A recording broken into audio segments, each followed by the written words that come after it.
sweets. Make sure you try to limit your servings or you'll die.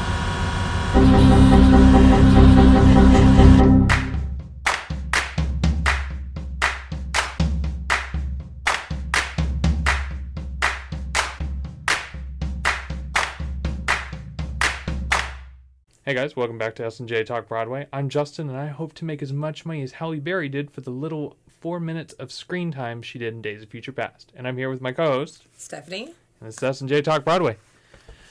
We How's are it going? back. Yeah. You know, it's going pretty well. You? It's going well. It's Doing hot. great. It's so hot.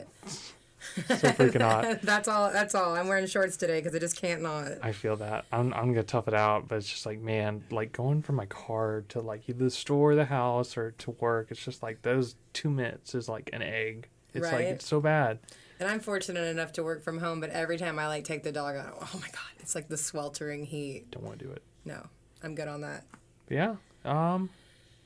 I guess, you know, it's been a pretty slow week. I was trying to grab stories. We got a couple, but in terms of like Broadway reopenings, I really don't have any to talk about. The unfortunate thing is I feel like all the current news is more about COVID. Yeah, unfortunately. Which I mean, with, you know, good and bad. Equity and Broadway League finally posted their news of how they're going to respond to COVID. The great thing about this, and what makes me very fortunate and excited to go to New York, is I was worried that shows were going to close down, because that's the big thing with like the West End right now. Prince of Egypt just had to close. Cinderella is finally going to reopen, but they had to close. Hairspray had to close, and it's just because of one positive test, you know. The thing that Broadway is going to do is they may still have a closed night, like, for instance, Merry Wives and with Shakespeare in the Park currently did a couple times. But what they're doing is they're hiring a lot of, like, extra swings for it. So let's say Patti LuPone has to go on because she tests positive. They'll have so many swings on the side. The only difference I would see where that wouldn't work is if they're top billed. So, for instance, Hugh Jackman, if he gets COVID because he's above the title, due to equity rules, the show would have to stop. Oh, really? Yeah. Okay, but for Patti LuPone, because her name's not on the marquee? Well, it technically is, but the whole thing is top billed. So if your name is technically above the top, which is such a small, which it's also payment too. Though, yeah. But yeah, so a lot of these shows are going to have like 10 swings to make sure they stay open. So that excites me. Not only that, a lot of theaters are upgrading their HVAC, I think that's how you say it, systems. So they're going to be purely purified, so you don't have to worry about that. And the other thing, which might be a touchy subject, every single cast member is going to have to be vaccinated, and that also includes front of staff, everybody in there. They haven't exactly said how they're going to do that with the people attending, like customers or patrons, but for the time being, that's just what the equity rules are. Now, I know on the news this morning they were talking about it. It was a restaurateur that is requiring all patrons of his restaurant to be vaccinated to dine in. Was that Shake Shack?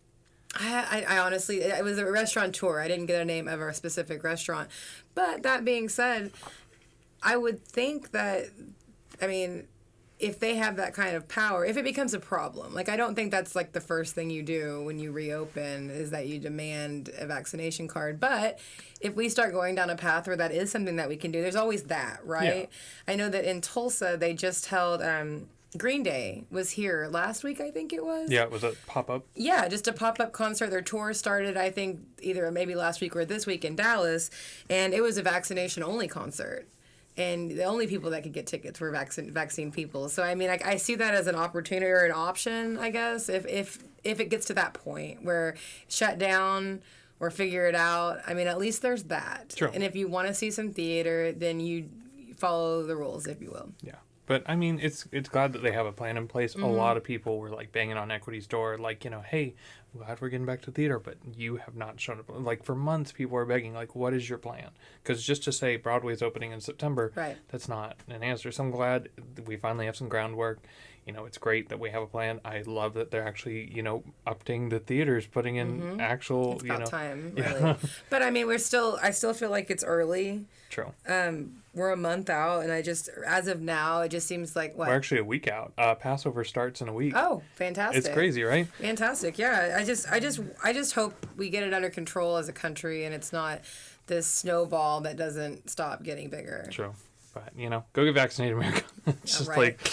yeah. What you mentioned something about Cinderella, and I just wanted to ask you. I saw something on Reddit that was somebody speculating, because you remember how that headline of Cinderella's closing, and that was kind of like, what? Freaked me out. Yeah, it freaked me out too.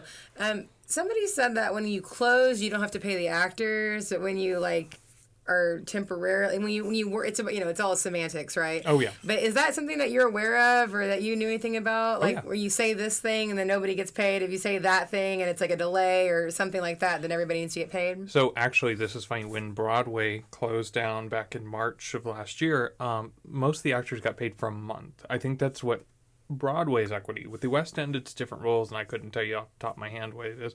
But if I would assume the same rules were to apply, yes, if the show closes, you don't get paid. That's the thing. That is the easiest thing. But if it was furloughed or delayed or something, if they didn't use the word close, if it was just no, we're on a break until we can get the COVID thing handled. And I think it's just a lot of semantics too. I couldn't tell you completely, but I think with all these productions getting screwed right nowadays, with Broadway finally reopening, I couldn't tell you unless I saw their contract. Right.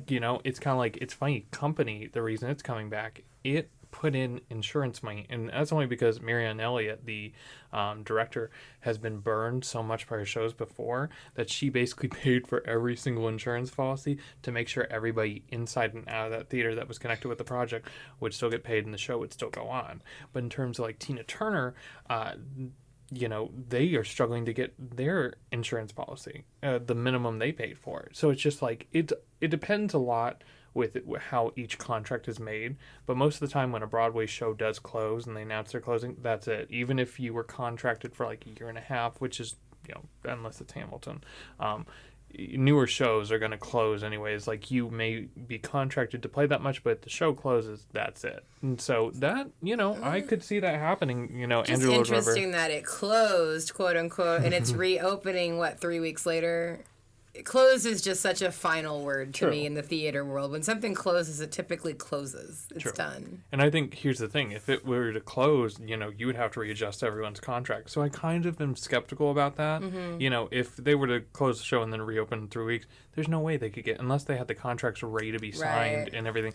That just seems a little sketchy to me. But at the same time, I don't know. It's a roller coaster ride with that show. I really hope it does open and stay open. And I hope the West End learns with, what Broadway is doing. Again, 10 swings for each show. And that's an average kind of number. And those people get paid regardless, right? Yeah, they're just, ready to jump in. For instance, Beetlejuice had a couple of swings. There's actually a funny Instagram story you can watch on, YouTube. It was a whole, everybody was casting the night because multiple cast members got sick. And so the swings had to jump in, and they basically had 5 of their principal cast members' swings jumping in, and one guy had to learn his lines within 30 minutes of doing it. It was the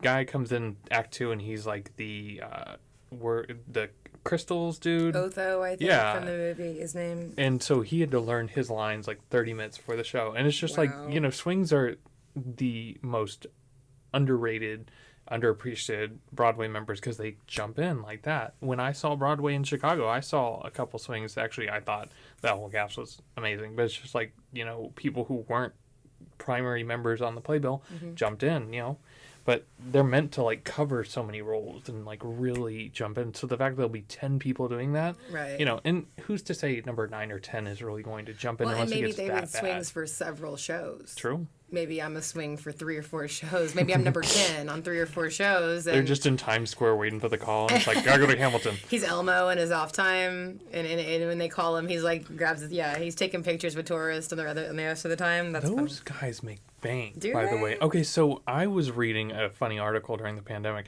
the hot dog stands. I didn't know that spot. Obviously, when you go to sell stuff on the street, you have to buy that place. You have to get a license for that, and not only licensed to sell or make merchandise or sell it, but you also have to buy that area. Now, what's funny is they get auctioned off every 2 years, with the exception of the time. Distribution rights. Yeah, okay. And so let's say your license is going to expire. It's going to be raffled off to, not really raffled, auctioned off to the next person. There are places in Central Park that go for $350,000-$60,000 a year. Wow. But, that's just like real estate, though. If you're in the prime location that's selling, they're worth it because they sell that much, true.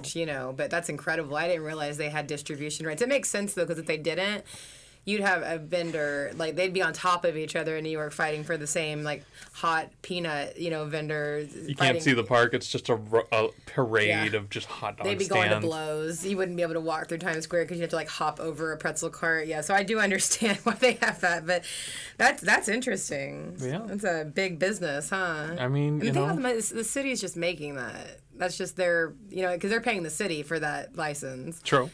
It's incredible. I mean, you own the land. It's kind of like parking spaces. I see the people downtown that just own a plow of land for parking, and it's just like I've always wanted to do something like that. Or like even an apartment building. Like if I won the lottery, I would personally build an apartment complex. I wouldn't make it for cheap. would want it to last, but at the same time, that'd be the easiest way to you'd make your money back in a year. Absolutely. I've always wanted like a fourplex, a little bit smaller scale, but something that has multiple units. Same idea.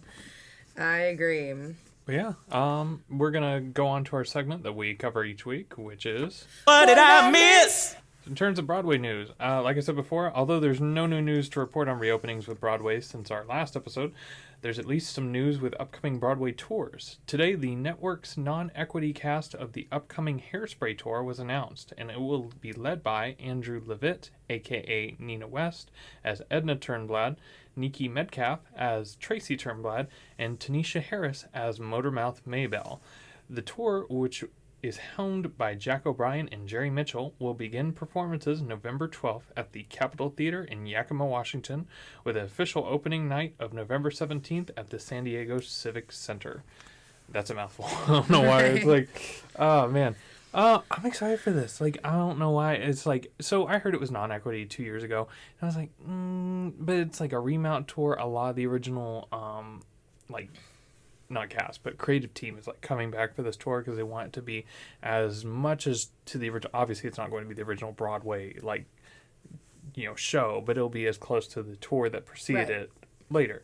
And then this cast is like, it's interesting because you got the girl from The Voice, I forget which one. I think it was Tanisha. I think you're right. But she, like, I looked up some clips of her, and she slays. Like, it's crazy. And then you've got Andrew Levitt. I don't keep up enough with Drag Race, but I think it's cool that they have a name like that. And I've always said, like, more of these drag stars need to come into these roles. Like, I agree. It just kind of threw me for a loop. And only because, and I honestly don't know the reason initially that Hairspray cast a man as the mom. Like, I don't know what that campy reason was or what the reason was originally. Do you know? It's because of the original movie. But why? That's the question. Well, I mean, it's, is it Roger Waters as the director of the original, the non-musical? Yeah. Like, that was just, what was the girl's name? It was just... Wait, the original wasn't a musical? I'm thinking of the Ricky Lake. That's not the original? Ricky Lake? Was that the movie with, what's her name? Nikki Blonsky?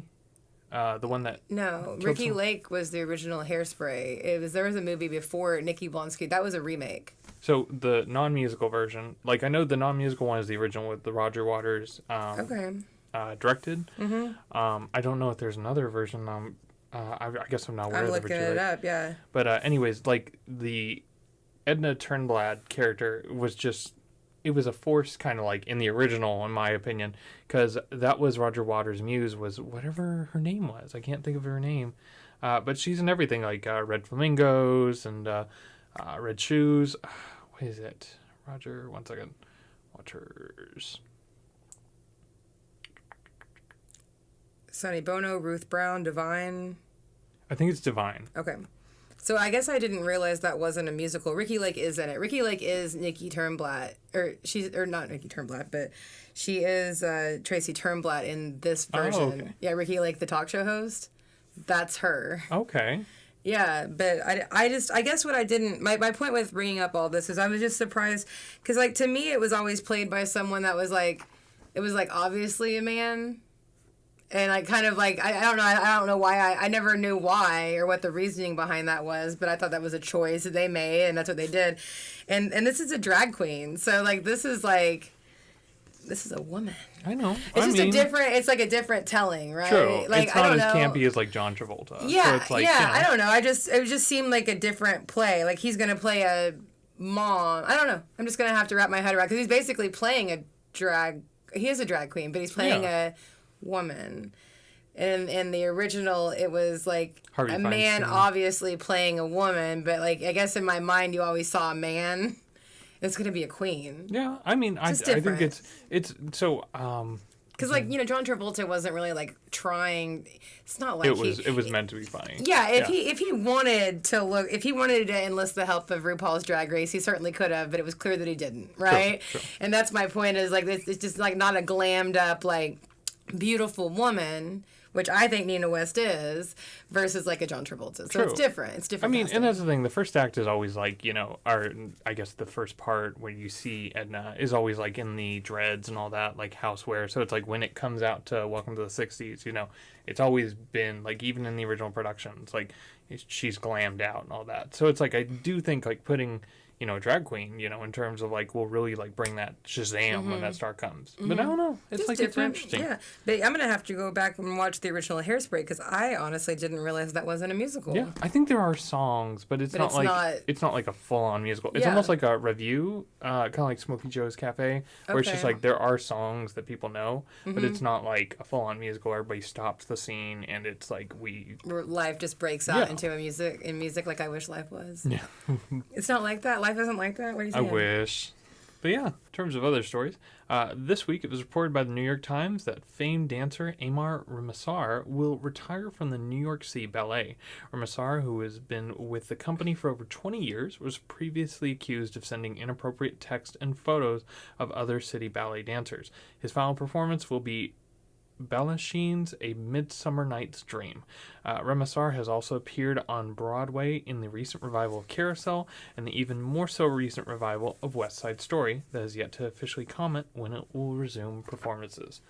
So there's a little bit of a double take with this. I kind of have my own conspiracy theory with this. So as I just say, like Ramasar is going to be at the ballet, but at the same time, West Side Story, other leading man, Isaac Powell, has also joined the Sex and the City reboot with HBO Max.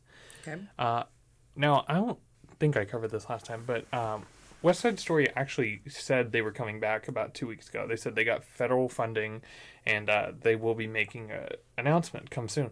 But this kind of has me worried, like, if that's just all smoke and mirrors. They technically have funding, but who's to say they can't just, like, cash out?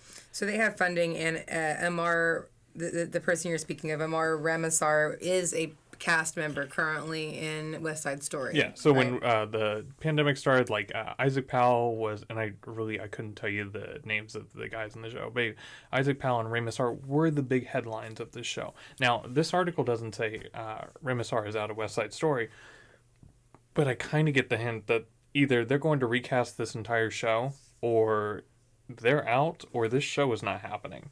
Like, I've kind of been wondering, because it's just like, we are technically like 1 week out from show starting, and at the same time September is like a big, we're a month and a couple weeks away. Everything starts in September. Like huge, and if not September, you still got October, November, but it's Yeah. just like West Side Story has not made an announcement yet, so I'm kind of skeptical if it's coming back. But at the same time, the marquee's still up, the show is still loaded in, and it's just silent. And so West Side Story has a pro shot coming, or is it a movie? It's a movie. Steven Spielberg's West Side Story is totally different from this revival. Okay. I mean, it would be good. I mean, regardless of how not connected they are, they're still very connected. And it's the to same open story. up on the heels of a movie would be smart, right? See, okay, so I've got good and bad ideas of, yes. I think anyway, Frozen, for instance, when Frozen 2 came out, Frozen on Broadway broke records for its own run, like even before when the show started. But at the same time, this revival, from what I hear, is so vastly different from the original source material. I mean, they cut songs, they cut dance ballads. It's not the original choreography. In fact, it doesn't even start with the whole snapping when it starts.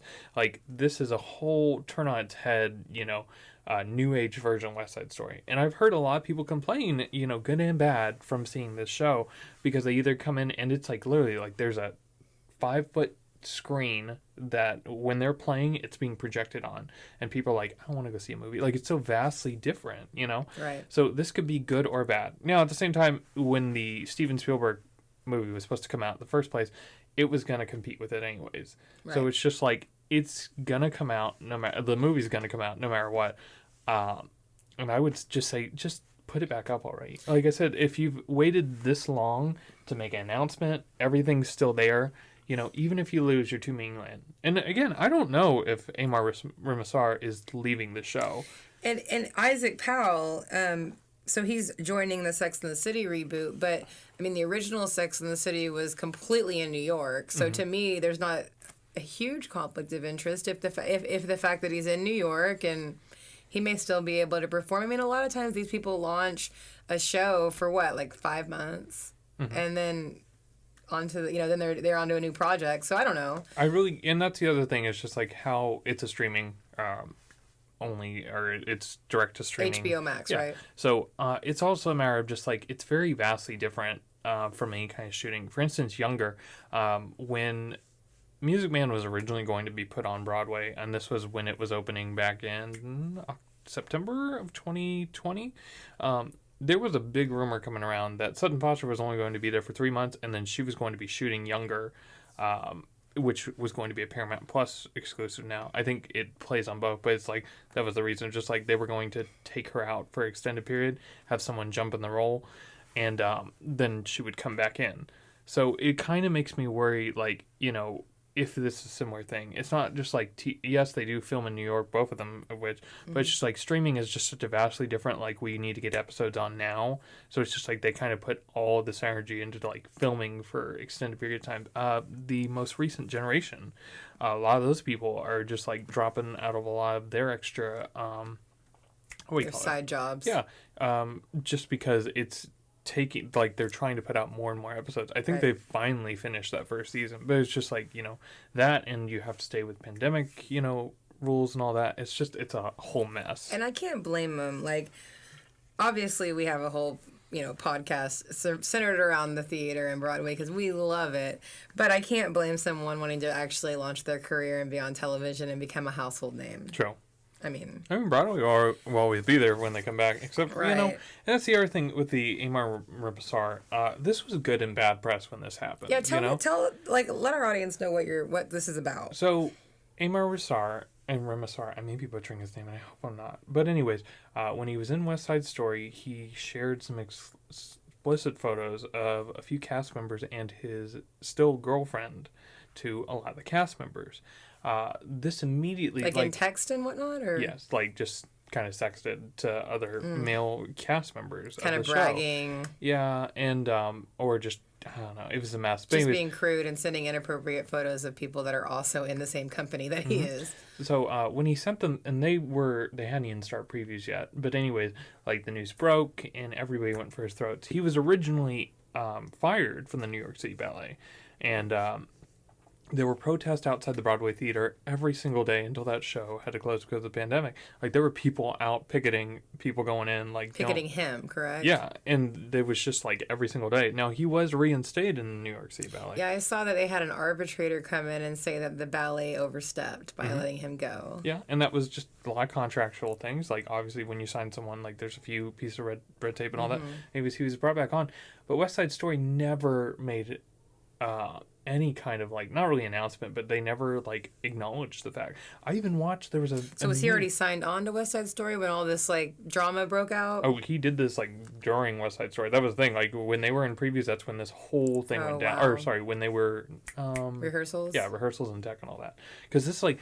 So I watched the 60-minute special, and I am interested in this version because it's just so vastly different. But it's just, like, this show teched for something, like, crazy amount because of all the technology they're using.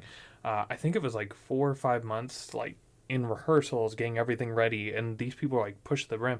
And the preview period was like 3 months. It was just like, and that was also because one of their other main people broke his leg or something. So it was like, it was a whole mess. But yeah, and this was good and bad press. not to say, but you know what I mean. Any press is good press. You know what I mean. But it's just like this thing has been a roller coaster ride, and people throughout this pandemic, with all the protests and a lot of the, newer just like let's make Broadway better. There's been a lot of people asking for Remisar to be taken out, and they just haven't made it a point. That social media company, they have stayed quiet on this completely. Even during that 60-minute special, 60 Minutes was asking about it and even brought up the story, and they were like, no comment. Like, it's just like, crazy. Yeah. But yeah. It's a mess, but in my own, little conspiracy theory, I do think this doesn't bode well for the company, Right, absolutely. And I mean, if he's just a scumbag out there like doing weird things, but you had also mentioned to me off before we started recording something about his girlfriend. Yeah, his girlfriend came to his aid, like, when the people were saying... Real quick, this is somebody that he shared explicit pictures of, correct? Yes. Okay. So when the girlfriend came forward, when this was really getting bad with the protests, we're just calling him, like, a rapist and, I think about, I don't know, just outlandish names. Mudslinging. Yeah. She just kind of said, like, we've talked about it. She was basically defending him, like, he doesn't deserve this. So treatment. she came out and spoke in defense of him. Yes. And they were photos of her that were shared. Yes, and other cast members apparently. But well, if there was other people, then I can't. She's not law. If it didn't bother her, that's great. But if it bothered somebody else, that's great. But if it was just her, I was going to say like, it's really she's the victim in this crime. But it sounds like there was other people that were bothered very much by it. Yeah. Yeah, I mean, it's a mess. And you know what? Time's up. Like, on some people like this, this kind of, like, thing has been going on in every sector of every industry for such a long time. So, I hope that the West Side Story, like, the show goes on, but I hope that it's bigger than one person. And if he's a scumbag, then, like, he doesn't have to be in it. We can still create a beautiful show with without him in it. And that's the thing. Like, I always hate when we cancel one person and cancel an entire cast, because it's kind of like the Louis incident. Louis C.K. When he was canceled, he had so many production companies that just shut off, and people were fired, people were furloughed, and it's just like you have to think of the other people connected with this. West Side Story, for instance, I don't know if they broke a record, but I know for a fact 95% of their cast, it was their Broadway debut. Yeah. And it's just this guy, jobs. I know he's obviously like an amazing dancer. He's been with the New York City Ballet for 20 years. I get that. But I will argue that he's not a name. I mean, he's a name in New York, but he's not a name in Oklahoma. Like, I didn't know who this guy was. So, I mean, I wouldn't go see West Side Story because he was in it. Isaac Powell, though, like, I kind of hope he stays with it. But yeah, it's the two. I agree with that. Yeah, so I'm just saying it's no reason to shut a show down. It's not. He's no, Andrew Reynolds. Or you just said his name, Music Man. Hugh Jackman? Yeah. I mean, he's not bad. Yeah, they were just the you gotta have some name with some of these shows. Yeah, and I know, and a great dancer is everything for the West Side Story. I understand all that, but I'm just saying, like, no reason to shut a production down. Don't give him that much power. True. I guess is what I'm saying. Yeah. Like I said, hopefully they have news, pretty soon. Like I said, they made the announcement, like, hey, we received funding, we can reopening. Where's that announcement? Because we're coming up close, and it's just like, I'm sure a lot of the castmates that are waiting to go back to their job, would like to hear something, Absolutely. But I mean, if they're going to be so bold as to say they got government money, you got to think they have to open, right? Yeah. I mean, how do you not open? At the same time, there might be some little, like, fine print, like, we can close and get the money and run, which I really hope they don't. Another Rebecca situation. But, and I haven't heard a lot about this. Are there any bootlegs of West Side Story out there? I've seen clips, and it's just like, I don't think there's a full version of this, but if there is, I will send it to you, because I do want to see this. Like, the few clips I saw of it, it's a weirdly inventive version, like kind of like the New Oklahoma or the Once on This Island. Like, it's something different, I think a lot of people are pissed off because they cut, like, very not intricate, but just like historic songs, I guess. I Feel Pretty is no longer in the production, and they've also crunched this down to one act. It's a fast paced, like, get in and get out kind of thing. Honestly, because I don't think I I don't think I've seen West Side Story, the original. I would love to see this first. I haven't And then seen turn it it on either. its head and Yeah. like see that, because I want to see how I feel about it on a standalone. And then obviously there's going to be iconic songs. Like I do know the song "I Feel Pretty," Yeah. and I'll watch that next to see how I feel about it. But it would be good to see how it sits with someone.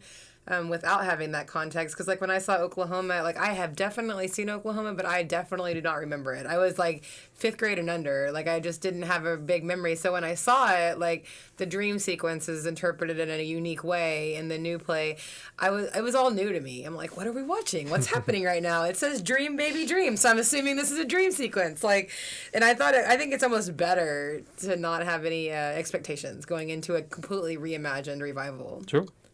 But yeah, I mean, I've been kind of holding out. I either wanted to see this or I want to see the Steven Spielberg West Side Story. I don't know. It's just like, I've always had mixed feelings about the original movie just because of like the technically blackface. I've not seen it. Yeah, but I it's haven't like, seen it. I didn't even know that. I didn't even know that was a part of it. it's like a completely like 90% white cast as far as I know, and people have always had problems with it. So when this new Steven Spielberg, and they're actually casting people of color, people of Puerto Rican descent, it makes sense because that's what essentially the show is about, But yeah, I haven't seen a full version of West Side Story, but just like this is another Oklahoma where it's just like, the songs, whether you've seen it or not, everybody knows, "Oh, What a Beautiful Morning," or, the title Oklahoma song. Yeah. And everybody knows like "I Feel Pretty," because it's been so ingrained in our like society, whether it's in The Simpsons or a car commercial, It was funny that, "Oh, what a beautiful morning." My mom always woke me up to that. Like, when we were on vacation, she'd, like, come in and, like, open all the windows, and I'm like, oh, my gosh, you're so annoying. I didn't fully realize that was from Oklahoma. Like, it's not that I didn't know. It's just I just didn't, you hear, it's such a pop culture song, so I never, like, put the connection. Then when we saw it, I'm like, oh, my gosh. I just thought that was kind of cool. Yeah, she'd always come in and open every blind, and I'd be, like, covering my head with a blanket, like, please stop. But it's interesting how some of these songs from these iconic plays are just a part of culture, and less a part of a play. I want to see that Oklahoma revival so bad. Like, it's coming to Tulsa and Oklahoma City. I'm gonna try that lottery every single freaking day. Is it reopening in New York? No, it's just the tour. Was it not? Was it closed when COVID happened? Yeah, I'm pretty sure it closed January because American Buffalo was moving in. Okay. Yeah. Okay, so I just really got in there by the skin of my teeth in October. Oh yeah. Yeah, I'd be interested. I told you I would go see Oklahoma if it tours through Tulsa just to see how they do it on tour, because I'd be interested. I'm sure they're gonna do something like Once on this Island, like unless COVID just like kills seating on stage. Like, I think that would just be integral. I don't know enough of how the staging is really set up with this Oklahoma, but I assume there's not a lot they really do with it because it's in Circle in the Square. Like, you have one wall, and when I saw Once on this Island, the seating on the stage really was a part of the scenery. I mean, it made it, feel like it was in the round, and, they didn't have to really try that hard with its scenery. But if you're not sitting on the stage, if it's like a tour and there's like 50 seats on the stage, you have to be on the stage, or they're basically playing behind you. Enough, They'd also be playing. They'd be playing to the audience, and you would be seeing everything from the backside, right? If I was on the stage? Yeah. Well, see, when I saw Once on this Island, so the band was like seated weirdly either above us or with us, but the cast members played like 40% to us and 60% to the crowd. Okay. So it was a nice mix, and then it was just like, it was more communal. So it was just like they wouldn't like stare off, into one place. I sat next to Mama, like she sat right next to me and Travis. That's awesome. And it was just kind of like, I haven't seen the original production, on Broadway, but it's just like, it really felt like we were in the round. And when they cut those house lights off, it felt like, obviously I couldn't even see the crowd, but it just didn't feel like they were ignoring us half the time. It was a really immersive experience kind of thing. Okay. So I would hope they would bring that to Oklahoma, but again, we'll just have to see. Because in Oklahoma, like if you go see it, in New York, or you saw it in New York, like everybody's sitting on the stage. It's kind of the vibe. Like there's not a place you're sitting with them where you're not sitting with them. They open the beer and you're splashed. Well, we were in the second row, so you're splashed in the face with some cheap beer. Just fun stuff. Just makes you feel like a part of it.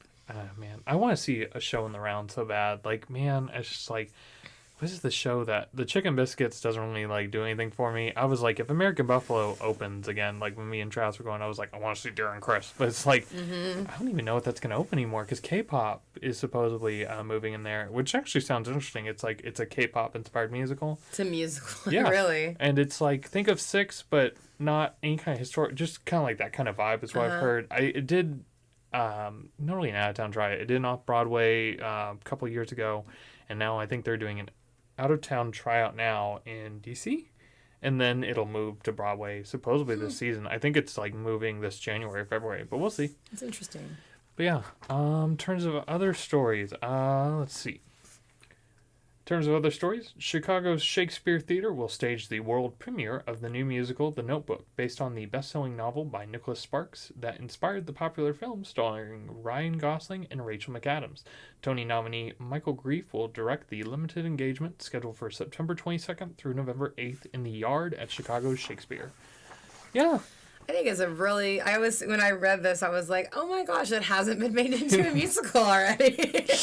I really, there's not enough info about, like, obviously they don't even have a cast yet. There was but a song, though, on the article you sent. Did you listen to it? I listened to a little bit of it. It's, to me, not that it wasn't anything special, but it's just like, to me, it didn't grab me, was the thing. But it's just like, at the same time, I really don't know enough about the creative team, to really just like, is this going to be good? I hope it is, And like you said, why has it not been a musical yet? It's like been waiting to be made forever. I could see, this would be lazy as heck, but I could see staging with just like the mailbox being two different mailboxes on the side of the stage.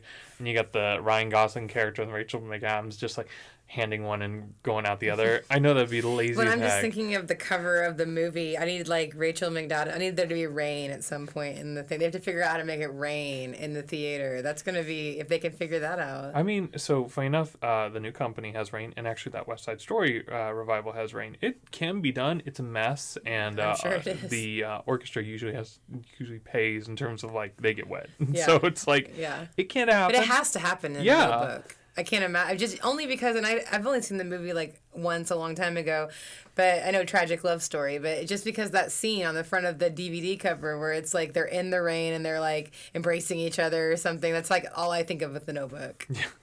But I don't know. This has the opportunity to be really good. And I think it's Broadway bound. I couldn't really find in the article I sent you, but I'm pretty sure I heard it's Broadway bound. So. Well, and the person that wrote the book is associated with This Is Us, which is I love This Is Us. It's amazing. So I'm optimistic. Yeah. I'm optimistic. I dig it. Chicago gets all the best like out of town tryouts. Like man, it's just like everything. Paradise Square, Devil Wears Prada. This, it's just like crazy. Like which. To be fair, I've seen some of the theater in Chicago. Like it is a theater capital on its own. Like if you can't make it to LA or New York, Chicago's your next best. So. I completely agree, and that's more within reach for us. So True. I might be open. I think we're on the same page though. We really want to see The Devil Wears Prada. Yeah, I want to see that so bad. I want to see that. That's like a fun musical. It's a fun movie. And it's Elton John's last musical supposedly, so it's just like it's gonna be good. It's gonna be good. Like. Aida, I heard, this is rumors, but the tour actually might still be on, and I want to see that so bad. Like, I don't know when it might start, but I've been hearing murmurs that it actually will go on again, because I really wanted to see that before the pandemic hit. I was even thinking about going to Des Moines again. Like it's, it's your lover's story, it's like a Romeo and Juliet type story, which has been told a lot of times, but it's very good music. I think I told you My Strongest Suit. Like I've listened to that with so many friends. I think you'll like it a lot. But I'm just saying the story itself. I just remember leaving it, and the story itself has been told. Maybe different context, but. I mean, like, for instance, like, if you can tell even the basic, like, Boy and Its Dog or, like, Lover's Quarrel, if you can tell it right, it can be, exciting. Mm-hmm, like, I don't mind if, like, nothing's original nowadays. Even Lion King is Hamlet, It feels that way. I didn't realize that until somebody referenced that recently, and I was like, what? Speaking of which, there's another Hamlet musical coming. I heard that. Another? Yep, and it's just, like, I couldn't get enough info on it very quick. Like, I just read this, like, an hour ago. I think it's going straight to off-Broadway. I couldn't tell you. But when I read that, I was just like, why don't we have a Hamlet 2 musical? If we're going to do another Hamlet musical, like, come on. Let's have a Hamlet do squared. Yeah. Hamlet the second. But yeah, in terms of today's topic, we're actually going over basically our Broadway playlist. This is just songs me and Stephanie either think are integral parts to playlist or we keep on our Broadway playlist.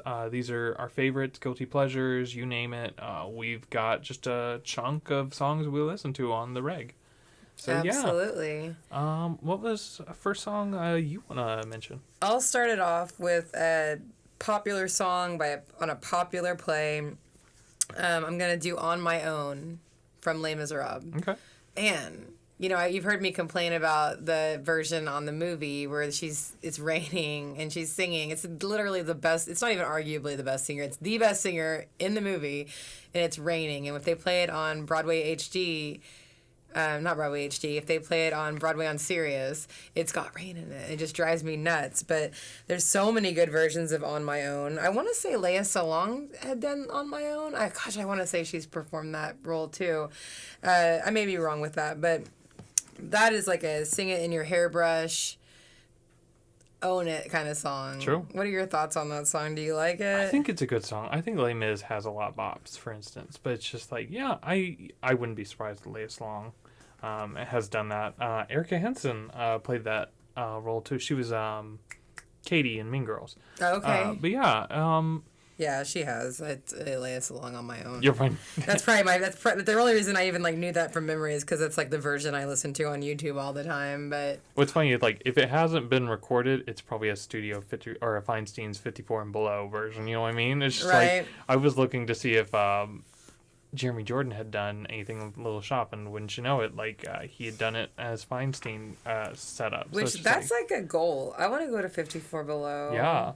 I was trying to see if anybody was performing when I go, and I was like, there was nothing. It was all just they still. But people pop in though, right? Yeah. You basically just need to buy a ticket every single night you're in New York and just wait. No. They schedule, they tell you who's going to be in there. They do? They don't just have drop-ins or no. anything? Okay. I mean, as far as I know, you might, let's say when, so Jeremy Jordan kind of surprised, so the Little Shop of Horrors one I was listening to, what's her name? She was in Waitress. But anyway, Betsy Wolfe. Betsy Wolfe was doing her set, and Jeremy Jordan kind of joined it. So that is more of a surprise, but it's just usually you're paying to see that person. The week I'm going, it's all just it was Sinatra hits, so it's just people that don't have a name kind of thing, they're just bringing in, because they will still have a show, I think, every night. Gotcha. And I haven't been there. It does seem like you just can accidentally see your favorite Broadway star, but I didn't realize it was super scheduled. So.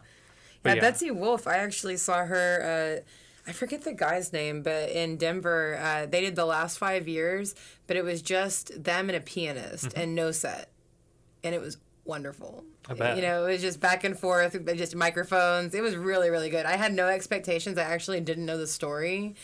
I hadn't seen the movie or anything, and it was really cool. And did a Q&A at the end. I just felt very intimate. Oh, yeah. To be that close to, greatness. Well, even the last 5 years, I think a concert is perfect for the show, because to be honest, the original, without the movie, the original doesn't really have a lot of set pieces. They'll bring in a fake boat on wheels or a door, but it's there really isn't a lot to do, so it doesn't surprise me that they would just do a concert thing. But yeah, I bet that was great. It was cool. But yeah, speaking of Les Mis, I want to jump in. I didn't have this on my list, but I was just thinking One Day More is just I will listen, and you know how much I love one act closer, but that is the epitome of one act closer. So it's I'll listen to multiple versions of that. I think my favorite is the anniversary concert, the 60-piece orchestra one. Just the sound is so crisp, and it's just everybody joining in. I just love that final note. It's just crazy. You have to find I think I've mentioned having this PBS VHS in my life somewhere. PBS did a broadcast of it, of the kid, but and it had Jean Valjean's Around the World sing the song in their native language. So it was jumped around from Jean Valjean to Jean Valjean with different people. Oh, it was good. It was good. You'd love that. I'll find it. I would definitely watch that for sure. But I completely agree. One Day More, it's and I'm just thinking of that final One Day More. And so many shows have not really ripped off, but paid homage to it. They bring in the flag and all that. It's just I agree. And Les Mis, the orchestra is a character in Les Mis. True. I mean, you mentioned, it's funny, because I never thought about it, but you mentioned how you struggle with listening to West End recordings because they don't have big bands, big orchestras. Or it's live and it's just like, eh. Yeah, yeah. I don't like to listen to anything live, to be honest. Like, if you recorded it, please be, like, please have a microphone, like, and be in the studio. But I never, like, I also don't love West End recordings, but I never realized why until you said that. And you're absolutely right. They're and that's so lazy. And it's just like, I hate to be like that because I know, like, I love any, like, I want a cast recording for every single show. For instance, I'll bring it up later on, but it's just like, actually, I'll bring it on later on. Sorry, I don't want to ruin. But anyways, like, it's just like I want every show to have a recording. There were a lot of people mad. A lot of these recent revivals, like, if they're not different enough, like, they will just be like, nah. Like Oklahoma, obviously, it sounds like an old school, like, 60s rock album, you know. But then it's like Cats, for instance, that just did a revival. Their cast didn't get a recording, and I get it. They didn't really change that much, but it's just like, I don't know. If it starts on Broadway, I feel like it needs, or West End, it needs a recording. Like, even if you're gonna be that lazy and not have that many orchestra pieces, I get it. Like, for instance, Frozen's album, I watched behind the scenes, and when they record, they brought in like 20 or 30 extra pieces than what they perform on Broadway because they want a crisper sound. Make it sound good. Yeah. Like, if you're gonna go through the trouble of recording it, make it sound good. And Les Mis is, like I said, it's a cast member. That sound. Oh yeah. What is Les Mis? Like, acapella Les Mis doesn't exist. You know, you need that. They are very integral to that story. So, I love that Les Mis is on your list. I love that. And, you know, it's funny because I have one more Les Mis song. It's the only one I doubled, too. And it was Do You Hear the People Sing? I, like, love that song. And we're just draining our Les Mis. But if that's anything, there's 3 songs right off the jump. And I don't even want to go into that. But that Les Mis is an epic. It's like, what if you think about, like, I want to hear a musical. Like, Les Mis is, like, everything of a musical. I'm just saying, like, stereotypical, like, quote-unquote musical. That's Les Mis. Yeah. Like, big band, big cast. Like, that's one thing too that they have that a lot of musicals don't have, because, you know, we see some things with a pared down cast.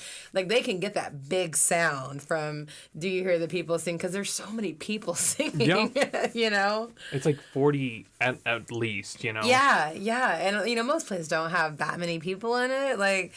But this is literally a town on stage. Yes, you know what I mean? It's and just feels like it. You know. It feels like it. They have a lot of ensemble in. I almost said extras, but they have a lot of ensemble in Les Mis. It's wonderful. That I'm talking to myself and not to him. And although I know that he is mine, still I say there's a way for us. I love him, but when the night is over, he's gone. The river's just a river. Without him, the world around me changes. The trees are buried everywhere. The streets are full of strangers. I love him, but every day I'm learning. All my life, I've only been pretending. Without me, his world will go on turning. A world that's full of happiness that I have never known.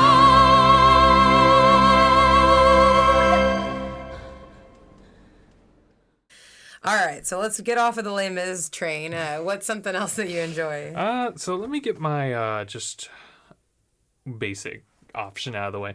I put Defying Gravity from Wicked. Like, I feel like, you know, anybody's playlist, like, basic or not, Wicked's gonna be on there, you know, whether you like it or not. Yeah. But, yeah, Defying Gravity, it's another one, you know, I'm really impartial to, like, First Act Closers, and this is another good one as well. You know, it leaves you speechless.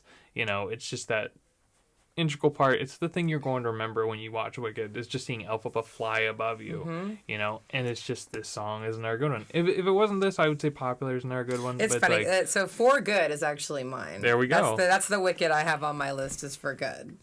But no, I agree. Keep going. yeah, no, I mean, I think that's That's all I got. No, you're good. So it's funny. I was always a non-traditional. I used to play sports. I played softball, and like a pump-up song, right? Because I got nervous all the time before games, and I always pick like weird pump-up songs. But "Defying Gravity" would have absolutely been a pump-up song in my repertoire had it been out when I played softball.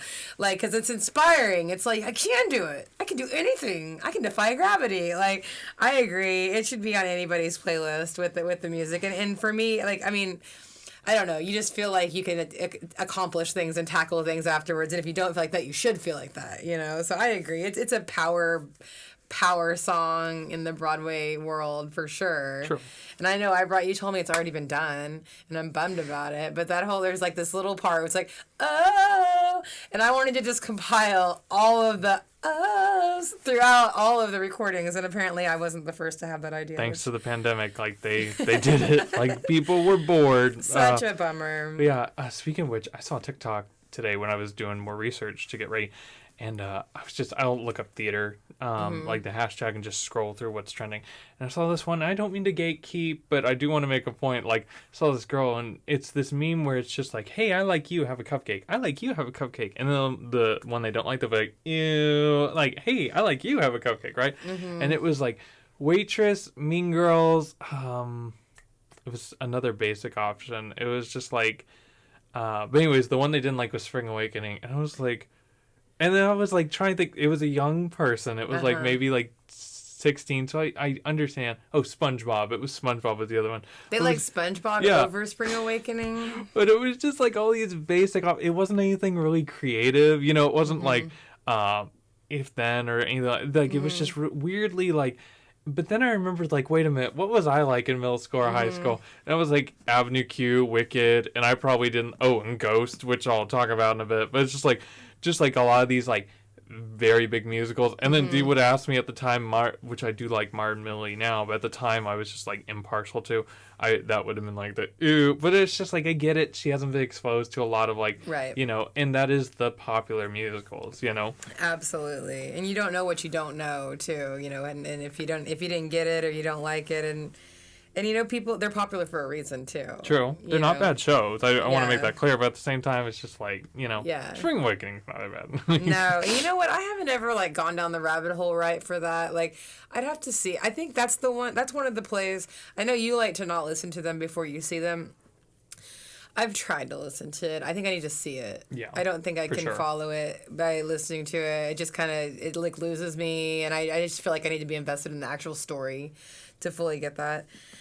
I almost drove to Texas to see that show. So there's this, where my parents live now, Texas State University. They have like one of the best musical theater degree plans in the United States.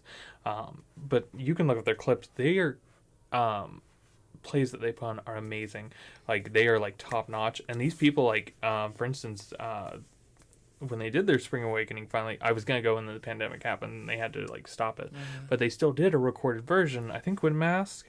But they recorded themselves wearing masks. Oh, you mean like on the stage? Yeah, they did. I was like thinking they're in a music stage. I was like, why would you do that? No, I mean like the set was still there, so they still kept on. But anyways, those players, like for instance, one of them was just in our Greece in Oklahoma. Like they go on, like these people, whether they like, you know, kind of like OCU here. Yeah, like these people are like talented. Like they don't just let anybody in this program. But yeah, like if they do another show, like when they start doing shows again this season, I'm tempted to just drive and like hang out with my parents. But yeah, that was one of them where it's like I almost went because I wanted to see Spring Awakening, and then but there are clips online. It was pretty good, you know. I'll have to check it out. Is there a Broadway version online of Spring Awakening? Oh yeah, they censor like out a good one. Yeah, but they do censor out a lot of that because it is a lot of like sexual on YouTube. Well, I mean, Lea Michele was basically naked in that. Well, wait. So who censored? Was it like a bootleg? Yeah, it's a bootleg. They censored a bootleg. Yeah, because it would have gotten taken off of YouTube if they would have kept those scenes in. Okay. Because it's like, yeah, it's very like it's. Is Lea Michele in the original cast? Yeah, and Josh Groban too. Or not Josh Groban. Jonathan Groff. Sorry. Jonathan Groff. No worries. I got you. I'll have to read. It's just. I really do want to see it, but I think I need to see it. It's got to be the right place at the right time. There's a lot of these shows, like the bigger musicals, like it's just like I don't want to ruin my, you know, not perception, but just like it's like Oklahoma or Les Mis. I want to see it live. That's my goal. Right. You know. Right. And then just to round out Wicked, like I mentioned, For Good for me, that to me, there's a really cool clip of Kristen Chenoweth singing at. First of all, to preface, I love a good like bring somebody on stage and they're amazing thing. I was there when Idina had the little boy, come up and sing. It was Frozen. Mm-hmm. I was there. It was in Grand Prairie, Texas, and it was funny because I'm like addicted to those moments on YouTube, and when that happened, I'm like, oh my god, I'm here for one. I'm here for one. I know this is gonna go viral. It was awesome. But Kristen Chenoweth did something with For Good, a thing, and the person was a music teacher. Sorry, she gave singing lessons. Amazing. But to me, For Good, and I'll send it to you because it's really good. And that woman went on to play. I know she performed at the Hollywood Bowl just because like she got virally famous from that. But For Good to me, I have a best friend in my life that like I've sent her that song just like is her. I'm like, because I know you, like because I know you. I've been changed for good. Like so that I don't know. That to me is a song that makes you smile. And if you have someone in your life like that, you'll know it when you listen to that song. Oh, yeah. Love it. Very integral. Like Wicked is so ingrained, like in just pop culture and just everything. You know, Good it's like songs. yeah, all the way through. I mean, Dancing Through Life, Popular, For Good. I mean, Defying Gravity. There's a lot. It's a solid soundtrack all the way through. Oh, yeah. There's a reason that thing's still on. It's a great play. that's kind of why I want to see the new Prince of Egypt musical. Stephen Schwartz, who did Wicked, is doing the Prince of Egypt. So it's like I'll I'm go really see interested in anything. that. Yeah. I didn't know that. I would love to see that. And nobody in all of us, no wizard that there is or was, is ever gonna bring me down. I hope you're happy. Look at her, she's winning. Get her. Bring No one me mourns, no victim. So reach out to bring her down.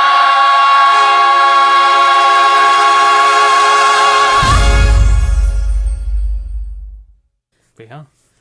What's another song? It's funny that you mentioned that, though, just a full circle, because my real pump-up song while I wasn't playing softball was from the Prince of Egypt soundtrack, and it was the Mariah Whitney song, like, If You Believe, or Miracles, or whatever, which doesn't speak well to my confidence, because the song's about, like, if you believe in miracles, you know, but that was, like, totally my pump-up song before. That's how much of a nerd I am before. We're just going to ignore the lyrics. People are listening to, like, jock jams, and I'm over here, like, when you believe. Yeah. Love it. Yeah. Love it. So, what is your next song? So let's see. I'm gonna go on one that shaped my younger years. Next to Normal. The show Next to Normal. I'm gonna put I'm Alive. The shows I said a couple minutes ago was kind of basic, like Avenue Q, Wicked, were just like, you know, my big shows. Like I was listening to it all the time. And then Next to Normal comes out of nowhere, and I kind of just like Tony Awards, like it kind of intrigued me, and I didn't really know what the subject matter was. And for me being like 16, 17 at the time, and just like I finally listened to the whole thing. I watched bootlegs like crazy, and it's just like, oh, this is a mom going through bipolar depression. Like, ooh, this is like a little edgy, but I was interested. But yeah, Aaron Tveit just singing "I'm Alive" and just like in terms of that song, like the mom is going to a therapist and just like and he's just like, you know, you need to know your son is dead. And then Aaron Tveit's like popping up, is like, nah, I'm alive. Like, you know, she's off her med. So it's just like, you know, it's an integral song, but on its own, like without context, it is just a beautiful song. And it's just like, I don't know, all that energy. And it's just like Aaron Tveit really showing he was a star back then. And he should have won a Tony for that, Nice. for that show. But yeah, Next Normal is always like underrated. Like they need a revival, and they need it to just like, I don't know, they don't need a star, but like it needs to show people like, hey, this was underrated when it came out, and it's underrated now. Would it be one of those plays that should be revived in like a West Side Story, Oklahoma-esque way, or should it just be revived? I don't think it needs to be remounted, but you know, maybe reimagine. Even if they want to change the ending, you know, because the ending is kind of like, oh, it's a little bit sad. Like, did you ever watch the reboot the bootleg? I won't No, ruin but it I for you. want to. I told you I saw. I think I started it, and It's I a haven't tough finished. show to get through. Well, It's it was a lot. just the beginning. It wasn't the right time, but I'll watch it like tomorrow. I really want to check it out. You're fine. I won't ruin the ending for you, but it's just like, I think, I wouldn't mind if they changed that. I think that would be the only thing I would The want. ending? Yeah, because it's kind of sucks. Like, to be Okay. honest. But other than that, yeah, it's it's not a perfect play by any means, but for the time and what it was going up against, like, Next Normal was against Shrek and, like, what was the other musicals? 9 to 5. Like, it was a very commercial season. Who beat it?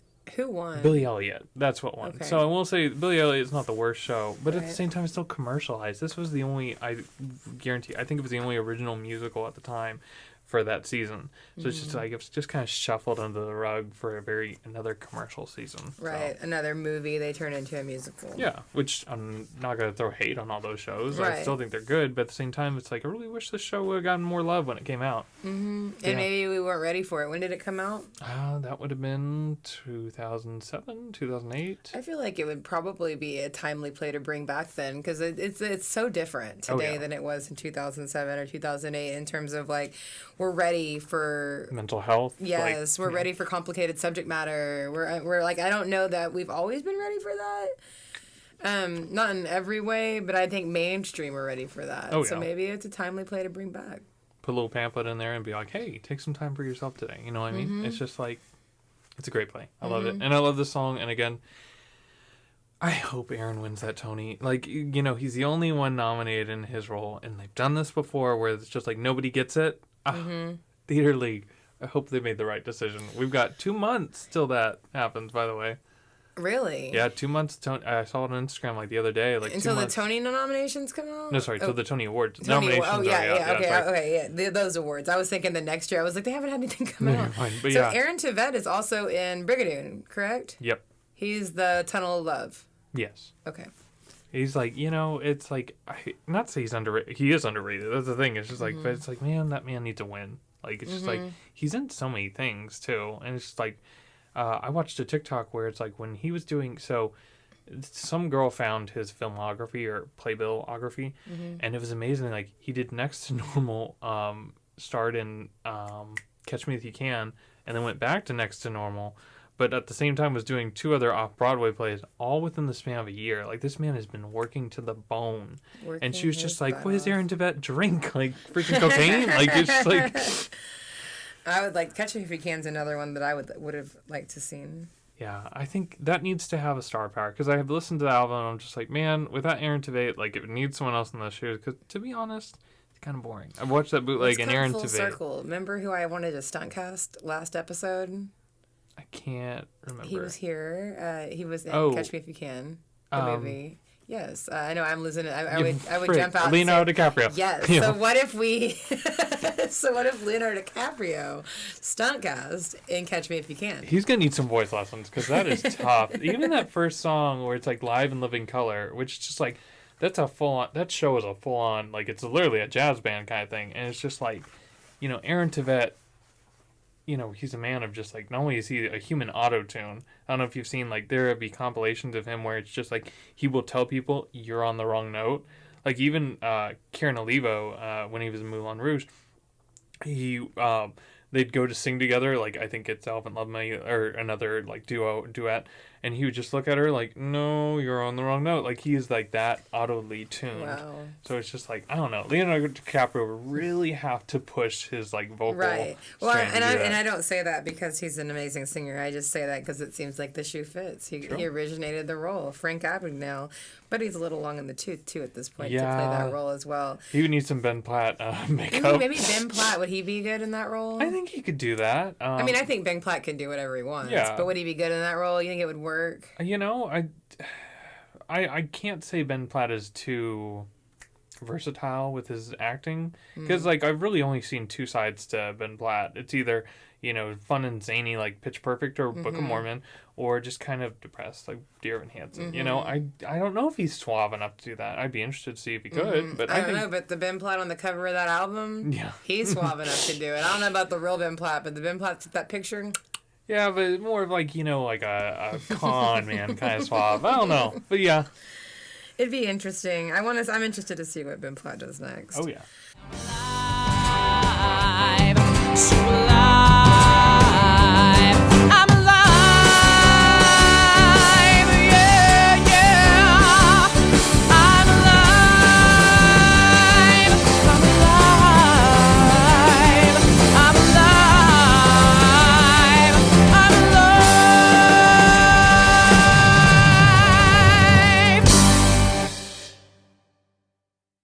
All right. So next for me is I Give My Life for You from Miss Saigon. Okay. Gosh. So making this decision, like I knew I needed a song from Miss Saigon. Miss Saigon made a big impact for me. I told you I got to see Lea Salong perform it on New Year's Eve.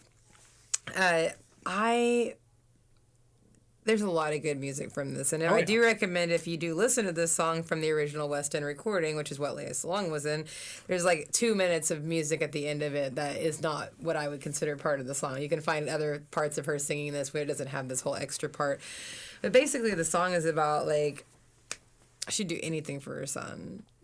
And it just means a lot to me. It's kind of one of those songs that as a woman, I'm not a mom, but as a woman, like I just like you just like connect with that song, and just there's something that means that much to her. And then knowing in the play, spoiler alert, that she does kill herself, basically it's basically a foreshadowing song to what happens in the play. It's beautiful. Are you familiar with the song? Oh yeah. Gosh, I love that song. Like, ugh, it makes me like tear up every time I hear it. That to me is like essential Broadway, and you really can't go wrong. You could pick a lot of songs from Miss Saigon, and they're all gonna fit right in like a glove. That was a well-written play. Talk about well-written. Oh yeah.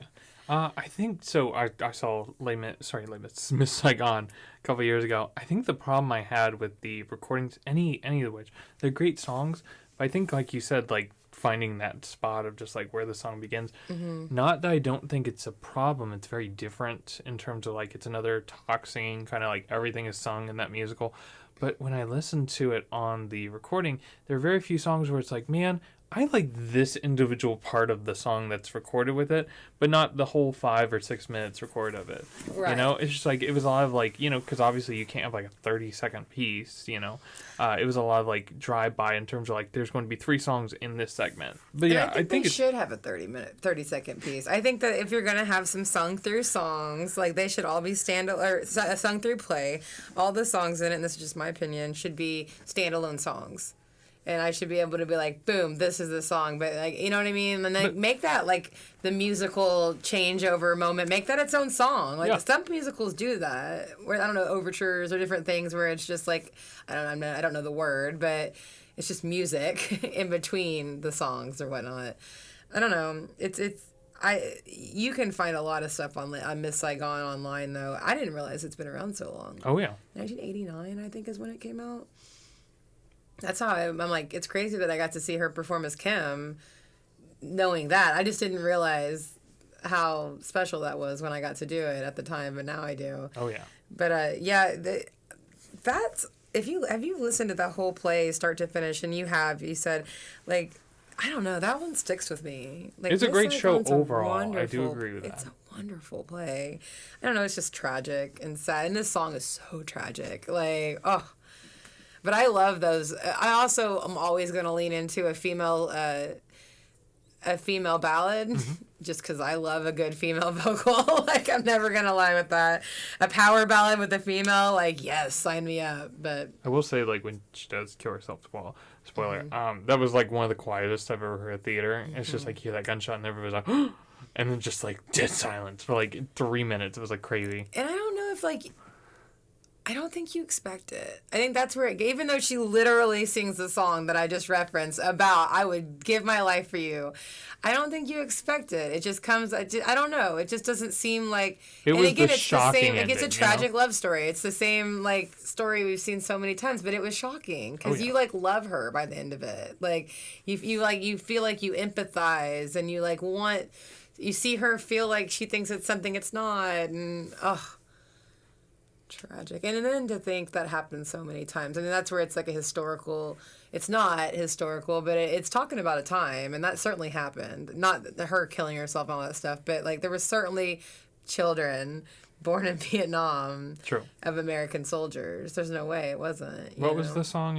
It's the cold open in Act 2. It's like Mbangwe or something. I forget the name they use. You know what I'm talking about. I do know what you're talking about. They come out and it's like Atlanta, and one of the I don't even know what his role was. Like, but yeah, it was. Yeah, it's just kind of sad that was it's a kind of sad an play. epidemic. Yeah, it's a sad play. Like as a whole, I would say that play's just sad. Yeah. But it's a wonderful play. I mean, it's sad in a wonderful way. A lot of plays that I love are sad, to be honest. So.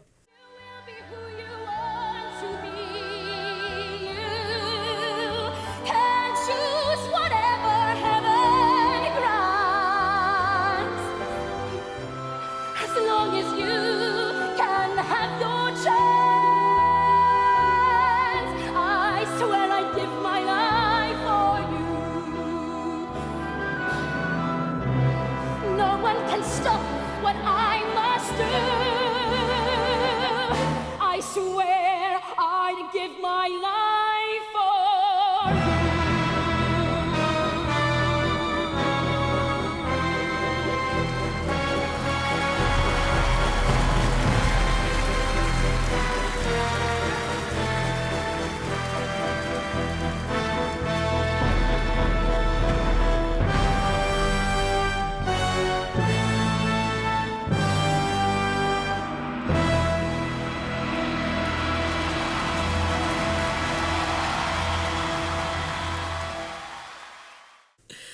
So what's your next one? I should have talked about this when I was, praising Aaron Tveit, but I wanted to include a jukebox musical song. Like, I feel like I hate 90% of them, but it's like, I think what really gets me to like jukebox musicals, especially like, really listening to other albums during this pandemic, and why I'm really excited to see this one, I put Elephant Love Medley from Moulin Rouge on my list. I think what I also like about the song, and what has also attracted me to shows like Motown or like Beautiful, is these drive-by musical sequences, or what I call drive-by musical sequences, where they put multiple songs and you just get a taste, and it's not too cheesy. Like a just montage. yeah.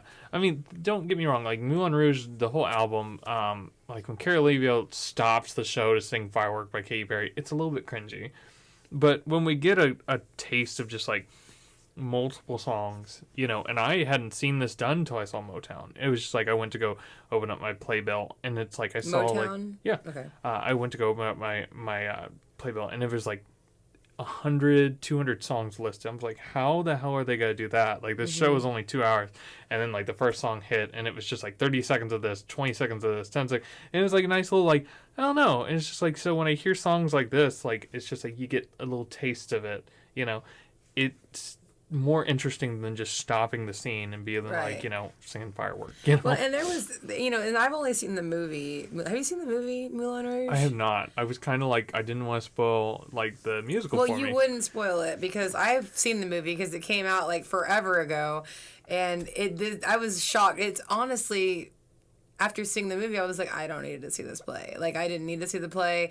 It was fine. The movie was fine. Mm-hmm. But then listening to some of the soundtrack, it's completely different music. Like, they took and it made it all current music versus not that there's not a little bit of stuff from the movie, but they got Nature Boy from David Bowie. yeah, and it's different. Yeah. It's different than what was in the movie. So it made me a little bit more interested, which I get they had to do something because the movie was fine. Like I said, it was Nicole Kidman. I mean, it was fine, but it wasn't great, and the music's good from it, but it's all songs like jukebox music. Not all, but there's some songs like jukebox musical that you are aware of. But I was shocked to hear like Katy Perry on the next one. I don't know how all the songs they picked hold water, but Katy Perry Firework. That True. seems very Even like when I guess they're in the club and Aaron Tveit like stops the show and he's doing the Walk the Moon, like don't you dare look back, and it's just like that's kind of like, but at the same time.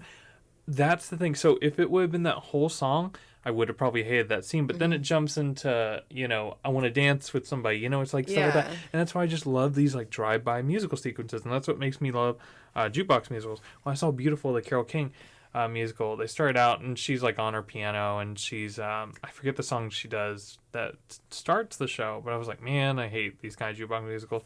And then immediately they start into the producing studio where she wrote most of her songs, and they go through like 16 different songs. I was like, yep, that's what I like. And it's just like, it's a nice little taste, and I don't get bored. You know what I mean? Yeah, because you know the music. Yeah. So, yeah, absolutely. And what's the name of the song you picked again? Elephant Love Medley. So I think it's in the movie, but I think it's different it's got from the the movie. How wonderful life is when you're in the world. A Is bit that of one? it, yes. Okay. But they also sing that song in the show as well. Okay. So I I think know, so there's pieces that are from the movie, but that was just a lot of current music that was definitely not even written when the movie came out. So yeah, I'm excited. If not just to see the spectacle. I see so many posts on Instagram. I see so many people. It's just like, even if the show, like, you don't like the show, you're going to love that theater. Like, it's just like, it's amazing the way they've decked out the Al Hirschfield in just all red. Like, I want to see it so bad.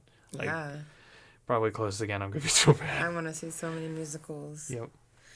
All right, so my next one is from a play that I haven't seen.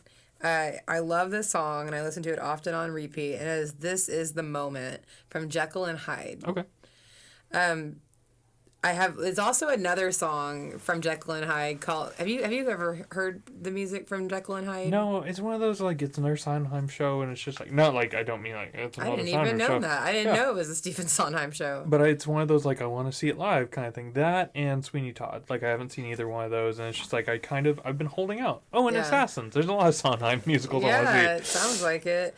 Or I didn't know Assassin. I don't know any of these were Sondheim. That's interesting. He's written so much, and like West Side Story, you know, he like didn't fully, like, that was his first like kind of a partial career, but he gets a lot of credit kind of thing. But yeah, that man has been around the block. Like, He has. Yeah, so the song I was referencing besides this song is Bring On the Men, and I encourage you to listen to it on its own. Bring On the Men is the perfect drag song. A drag queen, I heard that somebody did it in Oklahoma City. It is like waiting for a drag queen to perform it, just so you know. But This Is the Moment is that integral, another softball pump-up song, if you will, but that integral pivot in a musical where you get that power ballad. And, you know, it's, like, inspiring, and he's got this, like, basically, like, Dr. Hyde, I guess, is the good guy, and Jekyll's the bad guy, but the doctor is, like, got it all together, and he's very pumped about it, and this is the moment. It's very, very inspiring, the song, and I think it is the epitome of Broadway to me. Like, a good Broadway, that's when I'm thinking of, like, what makes this playlist. Like, I'm just thinking, like, it was built for Broadway. It's got that slow open and huge climax, and, like, they've, like, stretched all their singing chops by the end of it. That is this. I am interested to know that David Hasselhoff at one point filled this role. I can't imagine he can sing this song the right way, but I bet you, it's on Broadway HD. I know he can sing it, but it's a power ballad. So I'm just saying, you'd want to hear it with the best singer you could find, you know, somebody inspiring, because you wouldn't want to hear it flat. You wouldn't want to be disappointed. I know David Hasselhoff's done a Broadway show. Oh, Like, he is the name character in Jekyll and Hyde. Yeah, and I'm pretty sure that's the one that's on Broadway HD too. Okay, I'll have to give that a watch. I know he's popular in Germany. Like, he has a music Yeah, I there. think the Hoff has a following.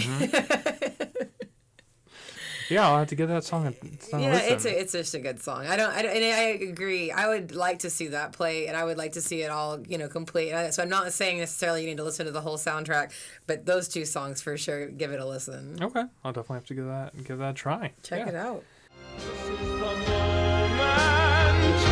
The sweetest moment of them all.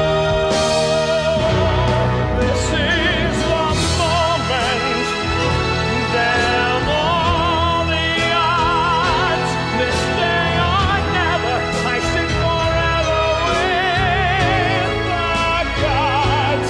When I look back, I will always recall moment for moment.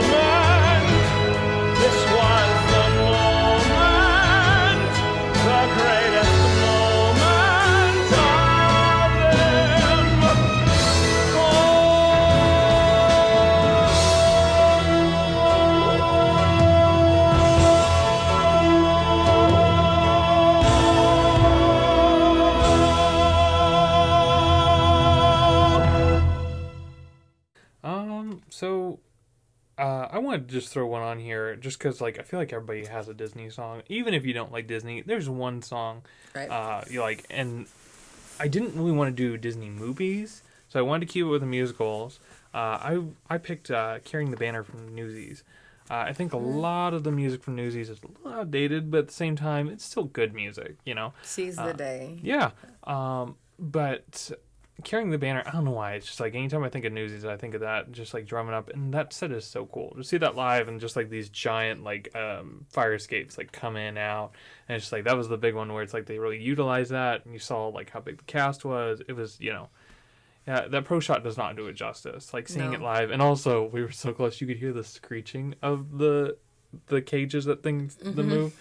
It's just like you hear the. It's just like yeah, it's a cool little set. Some WD-40. Yeah, but yeah, Carrying the Banner. I just it's just one of those songs. Like I feel like that perfectly encapsulates Newsies. You know, was it in the movie? I haven't I seen don't it. even know. Yeah, It's been so long.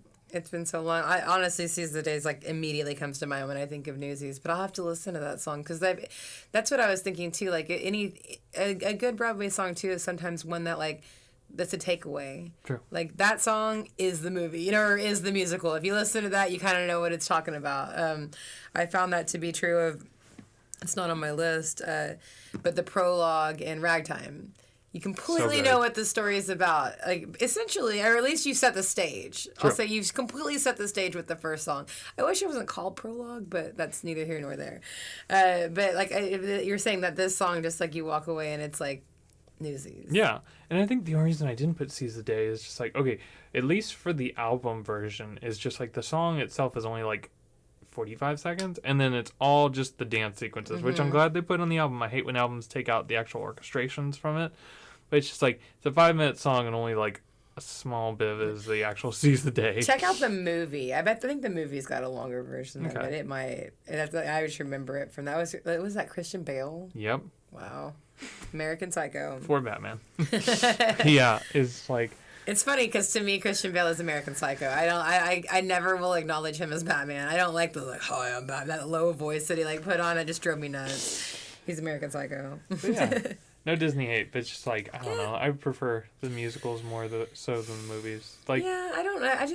I think as I've gotten older, and I have no hate on Disney movies, like you said, but I just don't watch them. It helps people get into Broadway. I will say that. And I think like when people throw shade on like the musicals themselves, I'm just like, yeah, I don't like to see them on tour on Broadway because there's always kids. Like I couldn't even hear Casey Levy like belt out "Let It Go" because of freaking, you know, everybody's like, oh, the kids are like singing. But yeah, it does help kids get into musical theater. I think it's just like, you know, people get comfortable with like, hey, this isn't like awkward and weird, you know, it's a Disney movie. And then it's like, oh, musicals really aren't that bad. They're not that annoying, you know? It's just like, it really helps people like judge the gap. From Yeah, point it's to a point of view. good thing to dip your toe in. Yeah. Starting off. Yeah, I get you there.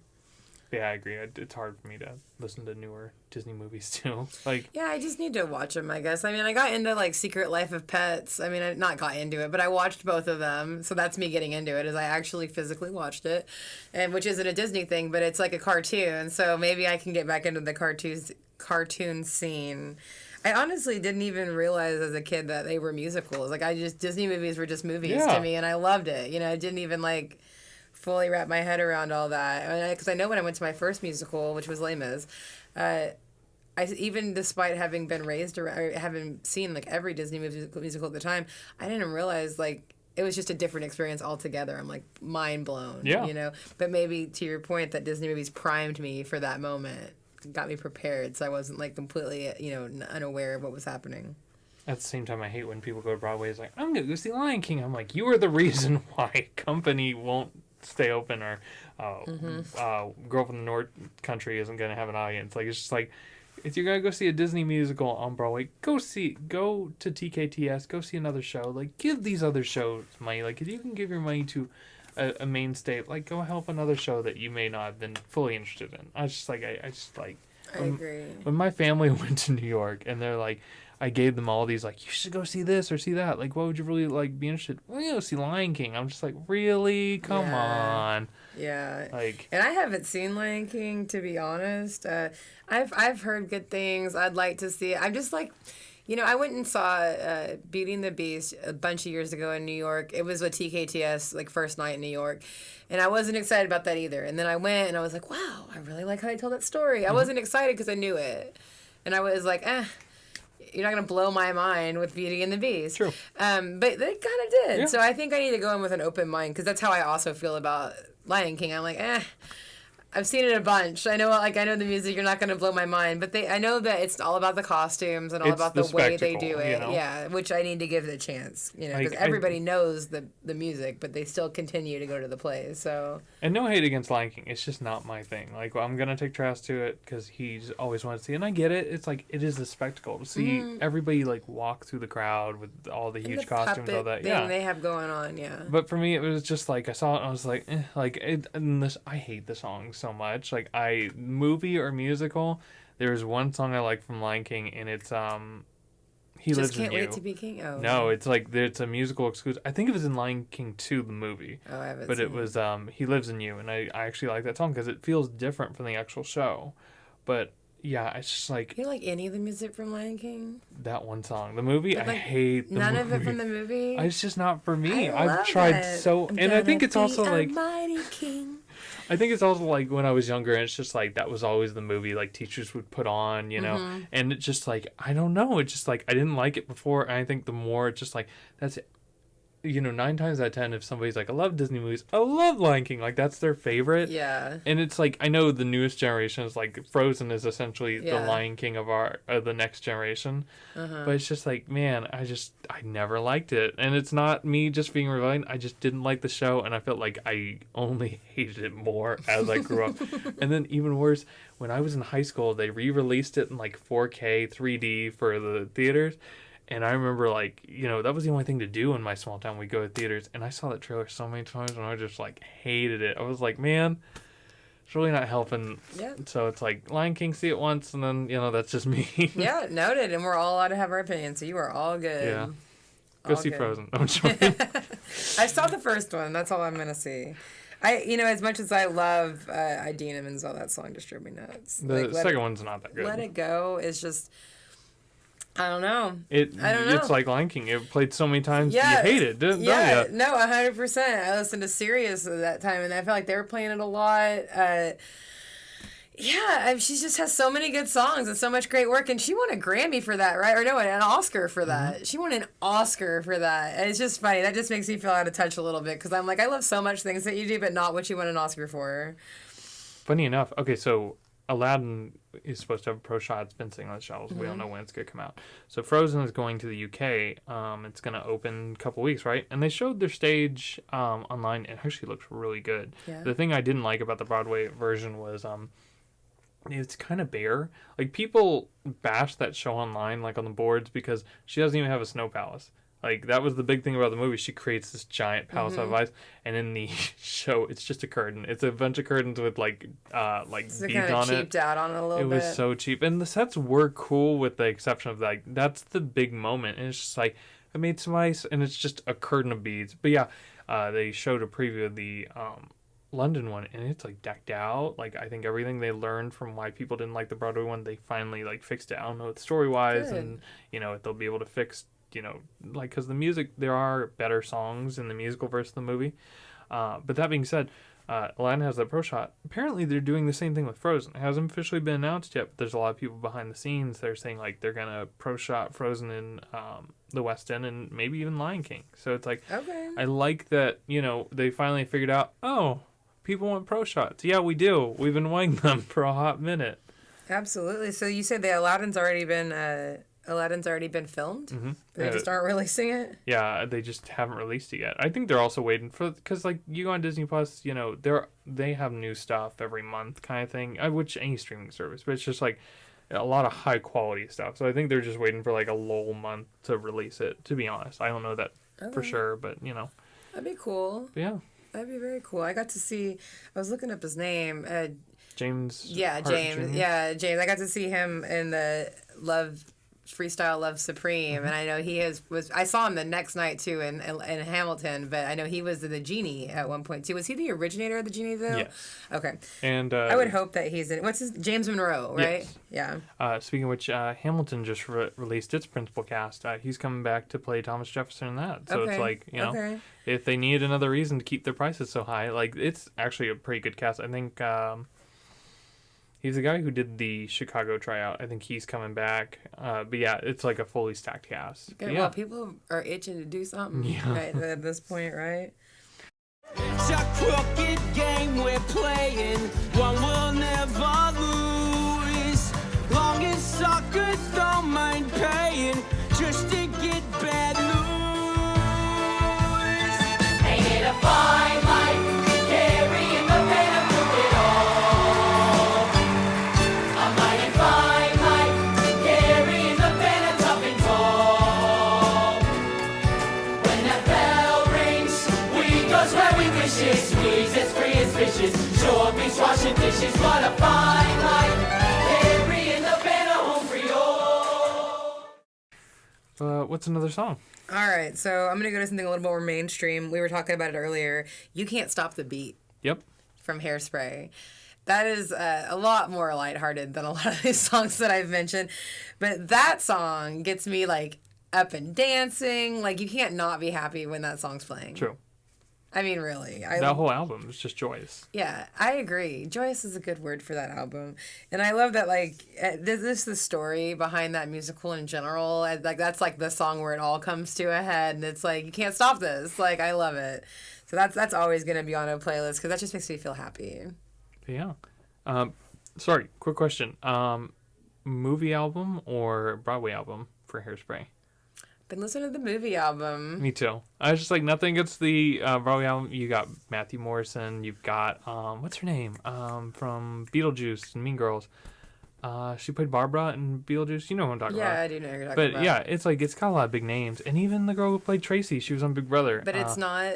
and honestly, I don't know why I listened to the movie album. I think like, also it's just like Queen Latifah can belt out those roles, you know. What everybody thinks of Nikki Blonsky, like, you know, I know she's a terrible person at the end of the day. Is she? I don't even know the drama there. Yeah, what'd she do? She almost killed a paparazzi at an airport and ruined her career. So it's like she hasn't been in anything since then. Like I think the movie and then a couple TV shows, and because of that incident, like nothing. Like she's been blacklisted. But she can belt out. Like she was the perfect Tracy And Turnblad. Amanda Bynes. Yeah. She rocked it out. That was kind of her last thing before she had her issues. Which she's thankfully coming back. So Yeah, you know. I just hope she stays away from like TV and movies. Like, dude, she's went to the design school. Just like do that. Yeah. But Obviously, it wasn't a super healthy thing for you. You know what I mean? Because she's a child star and stuff. Like, but no, I'll have to listen to the Hairspray Broadway album. I honestly just I never even thought about it. I always just listen to the movie, but the whole thing is good. So I'm sure you said there's a lot of big people in the Broadway one, so I'll have to check it out. Oh yeah, and if not that, definitely the NBC Live version. That's got a great cast too, especially when they do the cut song, "Got So Far to Go." When they had what's her name? It's not Halle Berry, but anyways, they had Ariana Grande and whoever. Oh man. Motormouth, I can't think of her name. But anyways, it's a good album as well. Yeah, and then they had Harvey Firestein come back too. It's just like, yeah. And you mentioned Queen Latifah earlier. So on our last episode, I was talking about wanting Beyonce to play Eliza. Because Burn, right? I want to hear her sing that, and I made a comment that was like that she had better songs. So obviously, the big song from Angelica, the rap song, The Wedding. At Hamilton, come on now. What's it called? It's what feels like to me. Yeah. Helpless? No, because she comes in with Helpless. Dun dun dun dun dun dun dun dun dun. Satisfied. Yes. Satisfied. So a mixtape. So it's just not a Beyonce song to me because Queen Latifah did that on mixtape and killed the rap. Like, and I love her for that. Mixtape, they had like another person, they had somebody else sing the slow part, and they had Queen Latifah sing that part, and she kills it. And I just like don't even need to see Beyonce do that. I want to see Beyonce sing Burn. Because Queen Latifah, once she owns her role, like I struggle to think of anybody better to play Mama in Chicago than Queen Latifah. Yeah. I struggle to think of anybody that could play Motormouth, or is that Motormouth Maybelline, right? Than Queen Latifah. Like I once she fills the shoes of something, like it's hard for me to see past her. She's a presence. She is. There was a rumor that she was going to play Dolly when I said like a couple episodes ago that recent revival of Hello Dolly, and they were going to just rotate through the divas.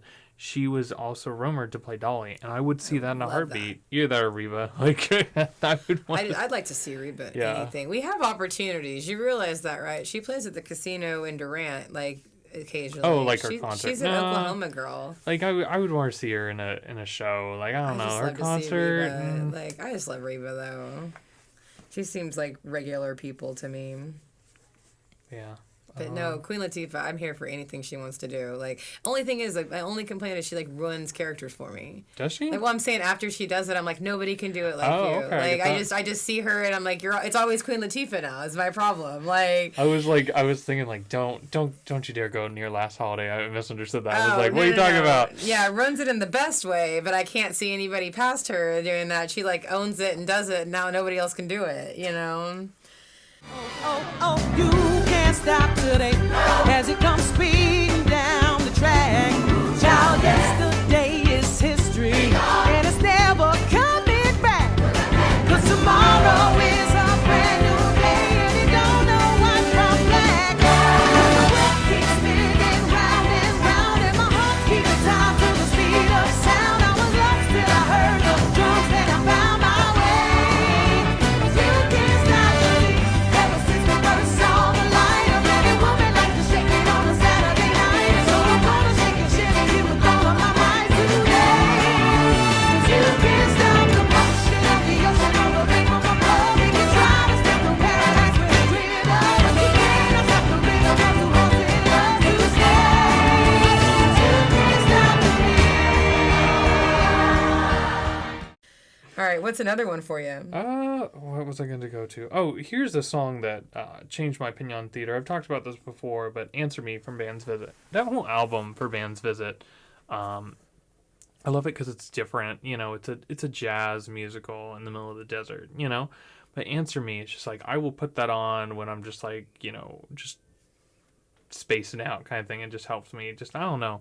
I just love the fact that, and now knowing the context of that song, because I loved it before I saw the show. It was in all the advertising because it's a great song, and just like seeing the cast come together, and it's like I think there's a full like 360 video of it, and it's just like that amazing moment of just like, you know, the guy who's been waiting at the phone the entire show, you know, finally gets his phone call answered, and, you know, everybody else is like questioning, you know, like they want an answer in life, and it's just like that integral moment. Everybody, you know, like asking, you know, answer me, you know, I just love that song to death. So it's always, you know, whenever I do start making like Broadway playlists, I'll change it from time to time. That song has always been on there since I've seen it. So Okay, Answer Me. Yeah, you kind of turned me on to the whole idea of the Band's Visit. we You need know, to go see that.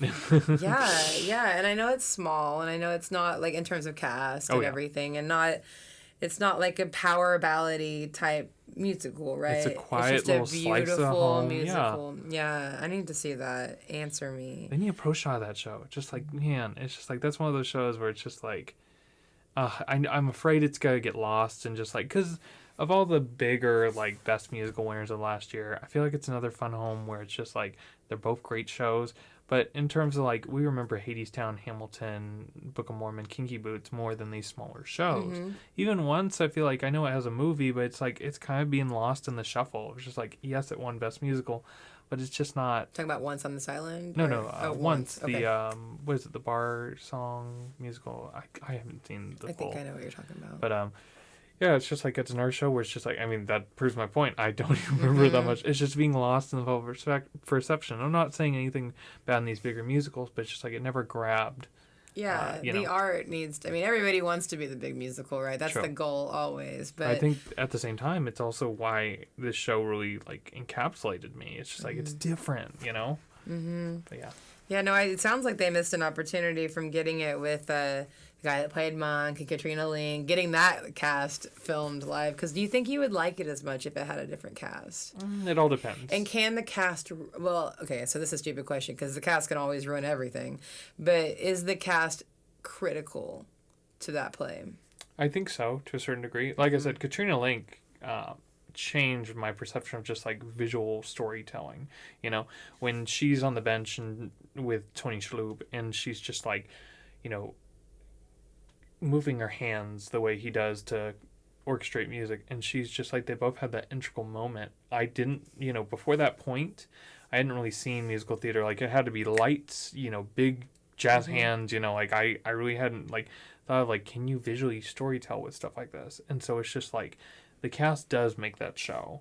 And like I said, my hatred with the tour when it was originally cast in Sheila Kennedy, when I heard that first couple songs, I'm like, I don't know if she can do everything else in the show, but she could not play that character. Like, Right. so I think the cast does make it to a certain extent. I'd be happy to see now that it's recasted, if they've done it justice. But yeah, I think also like whitewashing that show, when Brandon Uranowitz kind of went into it, I was like, that's not a good idea. Like, I saw that, I was like, why are we doing this? Like, it's stunt casting. Yeah. But yeah, I mean, I don't know. It's a special little show in my heart. I think it does, there to a certain degree, it does need to be done right. I hope local theaters have the cast to do it. It's kind of like when I see white versions of Dreamgirls, like that video I showed you. Like, I hope local theaters, like, they better have the people to play this, like, if they're Right. going to do it. Like, you know, Right. Tulsa, don't touch it. Yeah, don't be offending people left and right. Yeah. We don't need to go viral for the wrong reasons. Yeah. No, I think that's good. Yeah.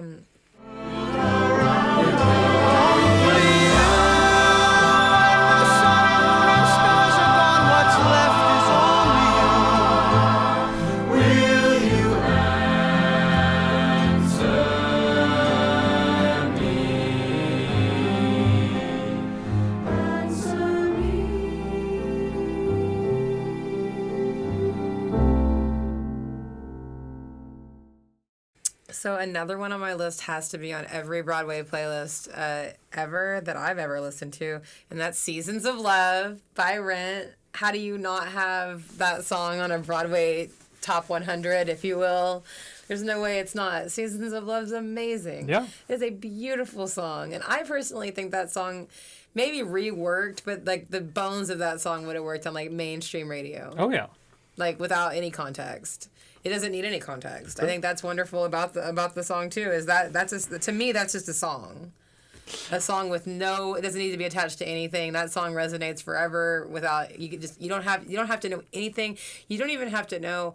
And that might even be a song that people don't realize is from a musical. They've heard it, but they're just like, oh, that song, you know, all those minutes, right? Yeah, it's so ingrained in society, like the couple of shows we've listed. You know? Beautiful song. Funny enough, my aunt was working on like a school board at the time, and just like she had said, like, when Rent came out, and all of the, you know, obviously when you want to have like a song used for this event or that, she said for like graduations and football games and all the kids wanted Seasons of Love, and she was so tired of like, okay, yeah, you can do it, like, or proms, like as their first dance kind of thing. It was just like, it was so like a cultural phenomenon. Yeah, you know, and it still 1,000 is. times played out, for sure. I'm not even arguing that it's not played out.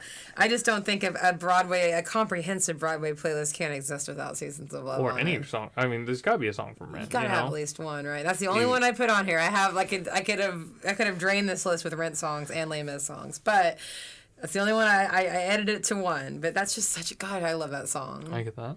But yeah, great show. You know, like I said, ingrained in society. If not that, I'd definitely put La Vie Bohème. La Vie Bohème.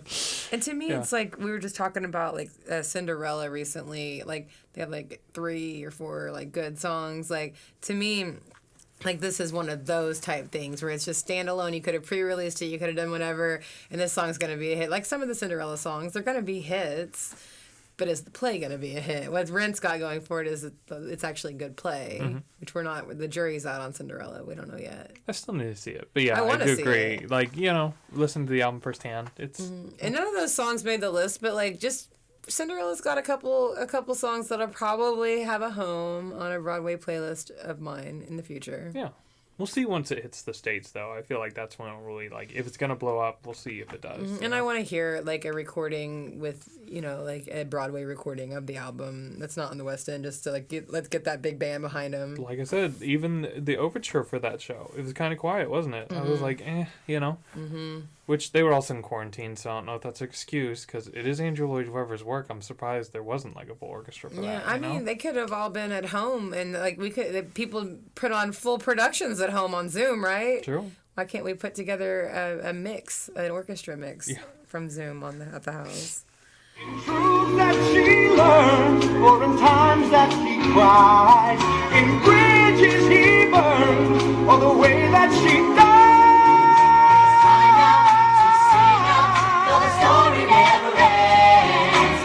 Celebrate, remember, a year in the life of Prince. Remember that.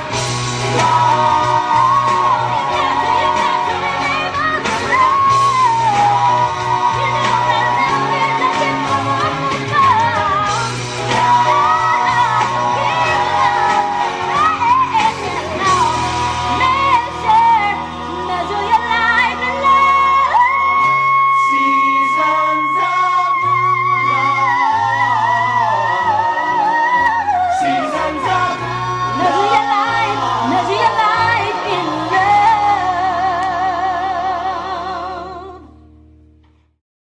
What's up? What you got? So let's do guilty pleasures on my list.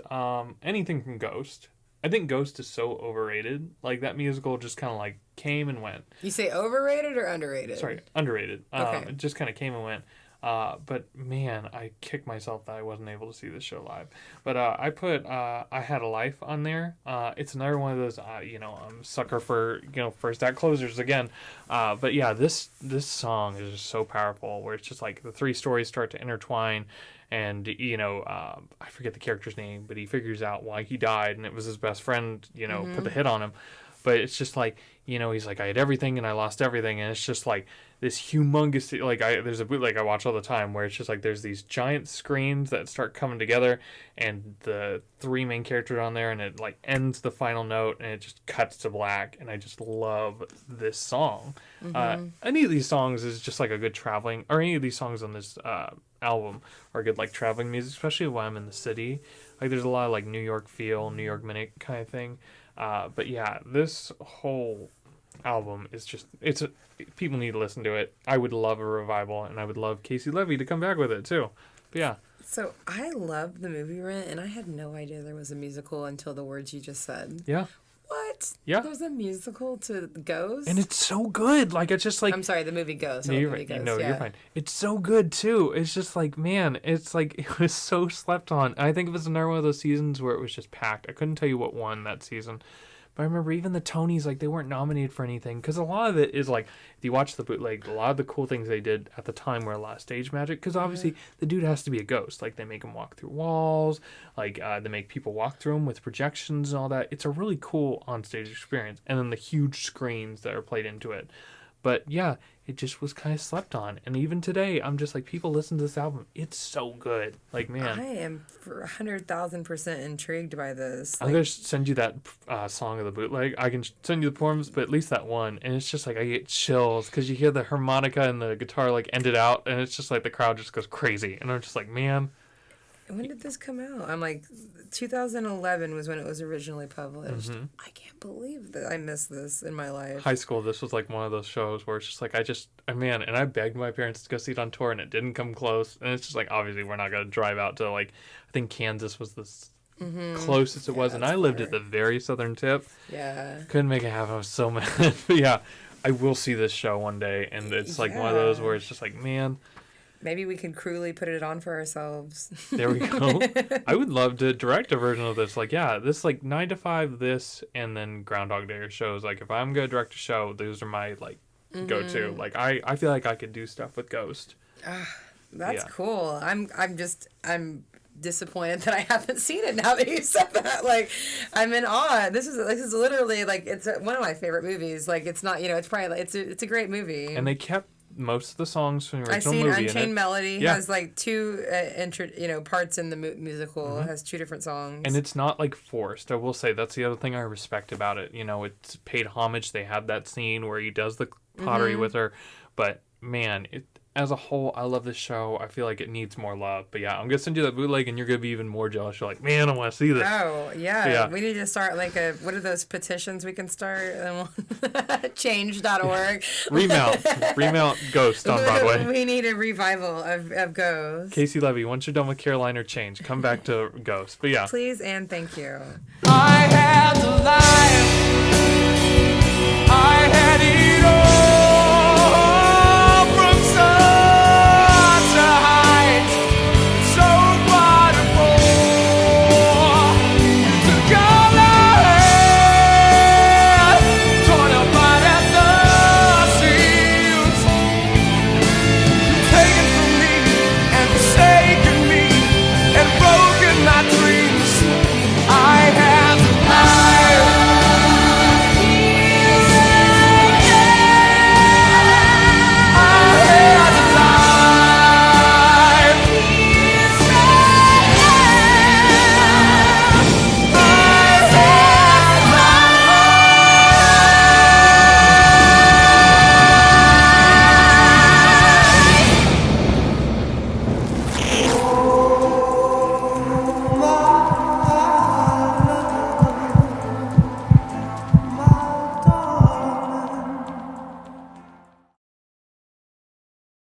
Yeah, what's another song you like? So I'm gonna go like super mainstream and current. "You Will Be Found" was my Dear Evan Hansen song. I listened to, I like try to kind of look through all the Dear Evan Hansen songs, but I think this is my takeaway. Would you agree or disagree on Dear Evan Hansen if this is the song? I do love that song. So, funny enough, I was thinking about this week. Nothing against that song, but it's got one of the things that kind of grinds my gears with Broadway nowadays. Okay. I love that song, and I love the energy it brings. It's a perfect first act closer, but then it's the last 30 seconds of either seeing it live or on the album. Broadway has a problem these days where it's just like they build up all this energy with like these songs, and then comes to a halt. And this is one of those. I get it. You need a zinger for the end, or like that last like pull the rug out underneath you. You finally see like Evan is like, starting to like form these lies to a point where it's hurting people, and I get it. Like that scene is integral, but I feel like it could have been put somewhere else, and I would have much rather like ended on a high note, not like a happy high note, but in terms of like everybody come together. You know what I mean? Because it's like, you will be, and then just like cuts, you have that scene, and it's just kind of like, it is, grab your seat, but it's something I don't know. And I was listening to the Diana album. They released it a single, which I actually do like. I'm really excited for that show. I mean, it's a jukebox musical, right? Diana? Oh, Diana. Sorry, No, I was you're fine. thinking of the completely different person. Never Diana mind. Ross? Yeah, But that's who I was thinking of. you're fine. But it's like another thing where it's just like, that final note was so short, and it's just like Mean Girls too. When the last song before the Act 1 closer comes to a halt, and I hate that. Like, you have that energy, keep using it, keep going. And I get it. It is so. So that's why you love La Viva M. Yes. But it's like, it's such a cliche. I get it, to end on that final note. Everybody big, huge, because, Les Mis, Book of Mormon, Kinky Boots. Like, it's such a cliche to do that. But if it works, don't fix it. Is it a cliche or is it how it's done? Yeah, let's do it right. And it's like all these shows these days, and I'm just like, if I was directing, I would that'd be the first thing I fix. Like, remount, and I would only fix that, And And it's like, just because, so that song, "You Will Be Found," just ends with, "You will be found," and it just kind of ends, right? yeah, but even then, it's like you hear some instrumentals, and it's just like, keep that energy. Yeah. Mm-hmm. Yeah, I know what you're talking about. But in the show, it's like Evan and what's her name, Zoe, are on the bed, and she's like, you've brought my brother back. It's like, I get that scene, and I understand it needs to be there. But both versions, it's just like, you killed that energy for me. Like, I was pumped, and it's just like, oh, what the hell? Like, you just like, it's kind of blue balling kind of thing, you know what I mean? It's just like, why, But yeah, I do love that song. I love that show. I completely get why that whole show has some bops, Yeah, no, it does. That's why I was like, I wanted to make sure I really picked my favorite from that. And it's tough because it's like, the music is exceptional.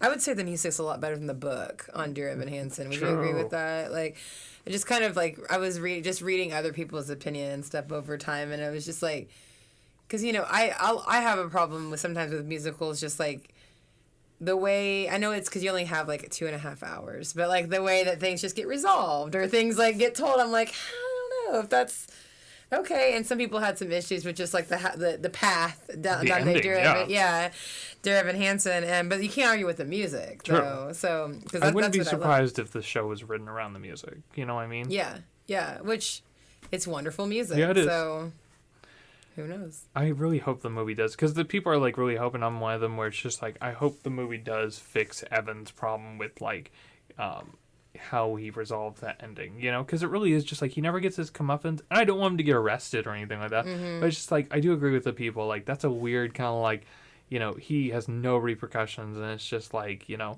I'm gonna keep doing what I'm doing. Hope the Murphys are okay. You know, a little bit of psychological damage, but you know. And I hope Don't they we all? figure out how to CGI his face. Yeah, or his hair. Like, Any of it. I saw a meme the other day. It was like somehow they made him look like a 13-year-old and a 46-year-old or something. It's and so true. At the same time.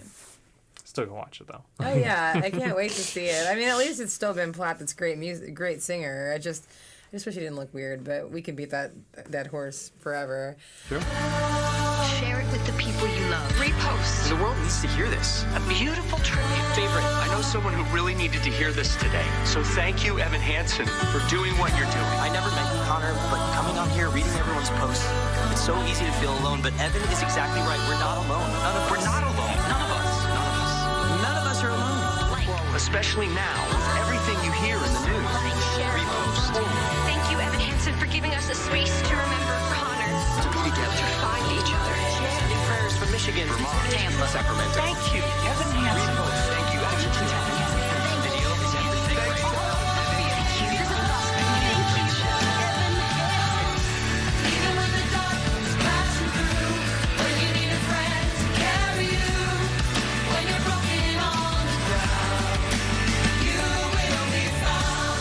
So let the sun come screaming in, as you reach up and you rise again. If you only look around, you will be found. You will be found. You will be found.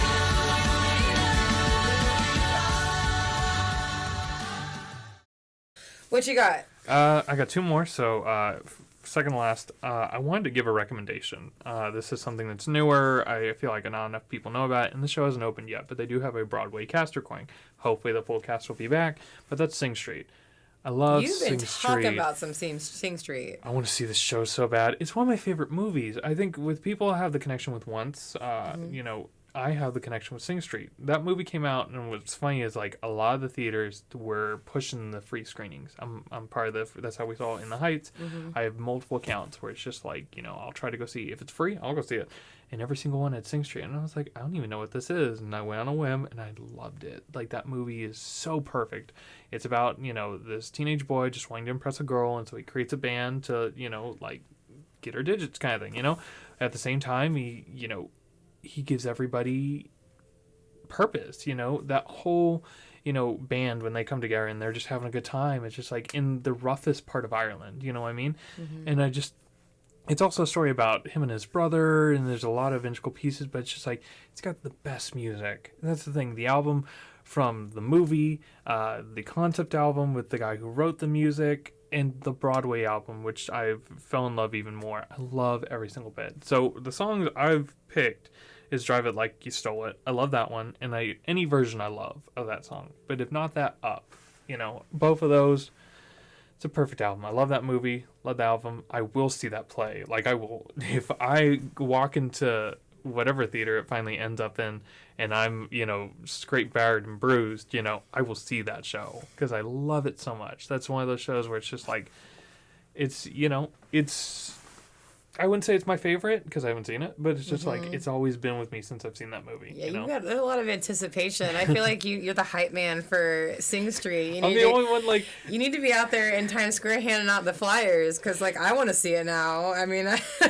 And they haven't announced opening. Like, their website has been honestly saying, like, we'll be back between winter 2021 and spring 2022.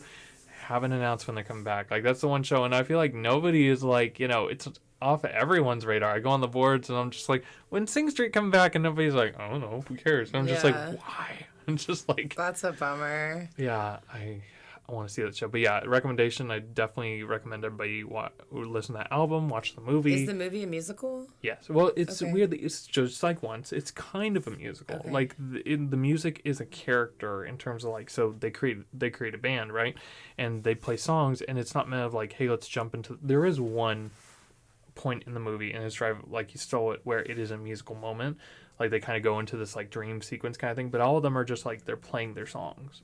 So, and some of them are even cut short in the movie. Like they're only like maybe 30 seconds, and then on the album you get the full song. Okay. But yeah, Coldplay did some covers. The guy who, it's an amazing. Like the concept album is even better than the movie. Not to say all three are my favorite, but yeah, the guy I forget his name. But he does a version Drive Like You Stole It, and it's much more packed. It sounds like a band kind of thing, you know. But yeah. I'm excited about the show and recommend listen to the album. Yeah. Nice. I'm excited too. This is your life. You can go anywhere. You gotta grab the wheel and own it and drive it like you stole it.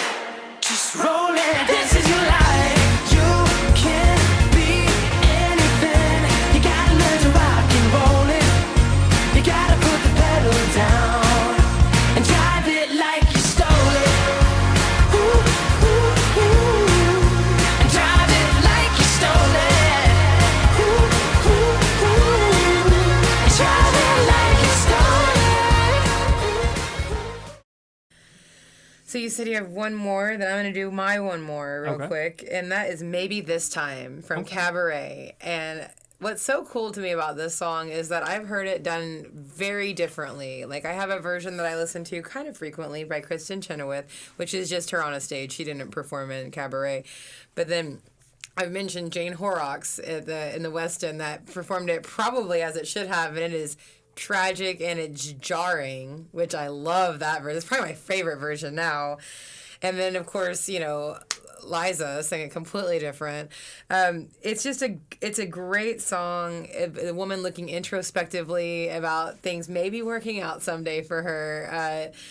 I just find that to be like true musical theater. Cabaret as a whole to me is like musical theater. Like that's one of those takeaways for me. And you mentioned it. It's gaining even more popularity more recently. But I mean, Maybe This Time is a huge song for me. I need to see that show. Like Yeah. for instance, I need to see that movie. But yeah, Even if you could just watch like the original, like the movie, the black and white movie, because I know you don't want to ruin anything significant for future plays, but I don't know. Like there's really good like bootlegs. I really like the West End one. I don't know. There's a lot of opportunities to see Cabaret, but you're gonna have to rip the Band-Aid off and not seeing it soon. But I'm sure it'll be revived again, but I don't think you'd hurt anything by seeing something first. You even know, if they did like a 30th anniversary tour, I'd go see that. You know what I mean? should be good. That'd be good. It's one of those plays because of the. Like, I'm so fortunate. I feel like I love seeing it in New York. Like, I don't know why, because I don't feel like this with, like, any other play. But for that, I'm like, no, you got to see it in New York. Like, that's not even true. That's not even true. But that's how I feel. Like, no, don't watch, like, some non-equity tour cast of this. Like, go see, like, the best people perform it. Just because it's, like, a really interesting play. But, yeah, if it tours, you know, I'm not going to say no. But if you could see it, like, with a good cast or somebody, like, you know, like, a really, not just, I would hate for you to see it with a crappy cast. Oh, I get that. That's the only thing I'll say. Like, I'm not gonna do local theater with that one. Like I think Tulsa put on a couple of years ago, and it's just like even the shots they did, I was like, or the stills for the advertising, I was like, ew. I was like, yeah, it's a play that can go wrong like really quick. I feel like it needs to be like very well produced. Yeah. You know, to pull it off, but. All the odds are they're in my favor. Something's bound to begin. It's gotta happen sometime. Maybe this time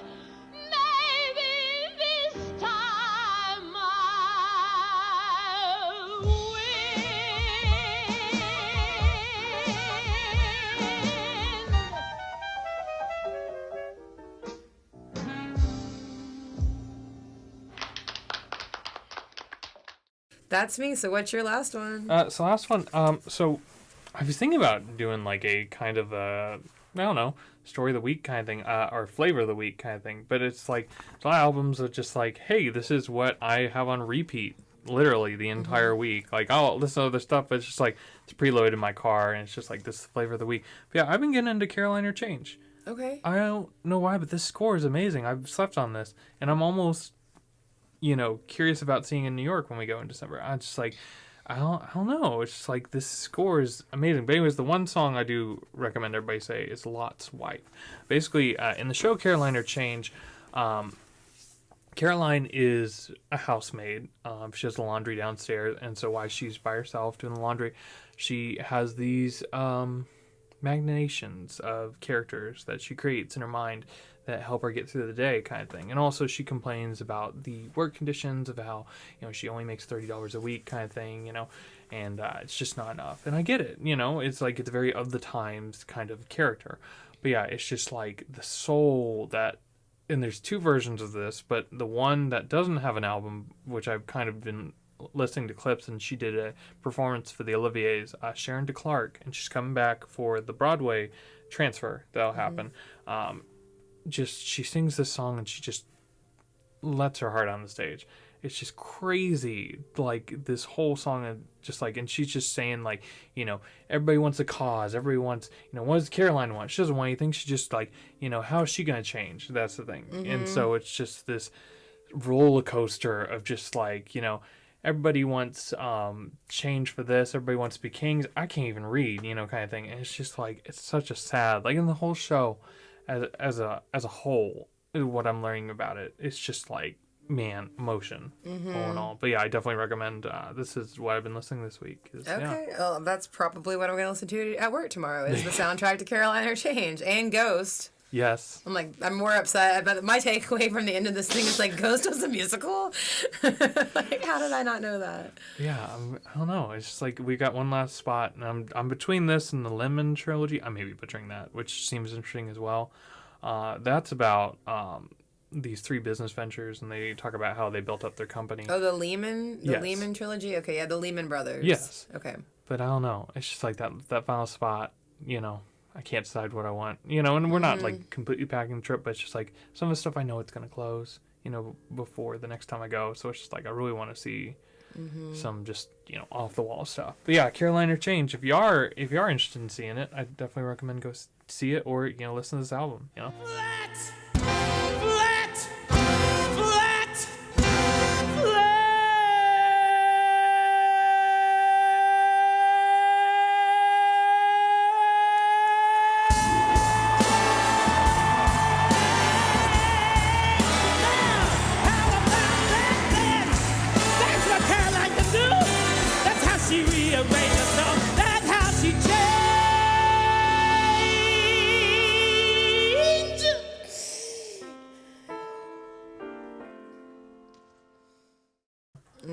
Nice.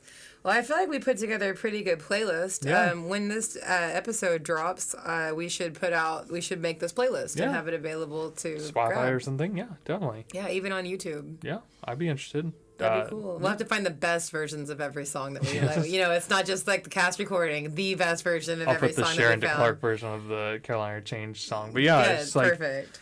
but yeah, that was this week's episode. We will be back in 2 weeks. Until then, keep on listening, keep on playing, subscribe, comment, like our socials, Yeah, let us know you like us. Yeah, and maybe give us some, perspective. What do you want to see in another episode? We'll listen, has been a lot of how can we comments. evolve and change? Yeah.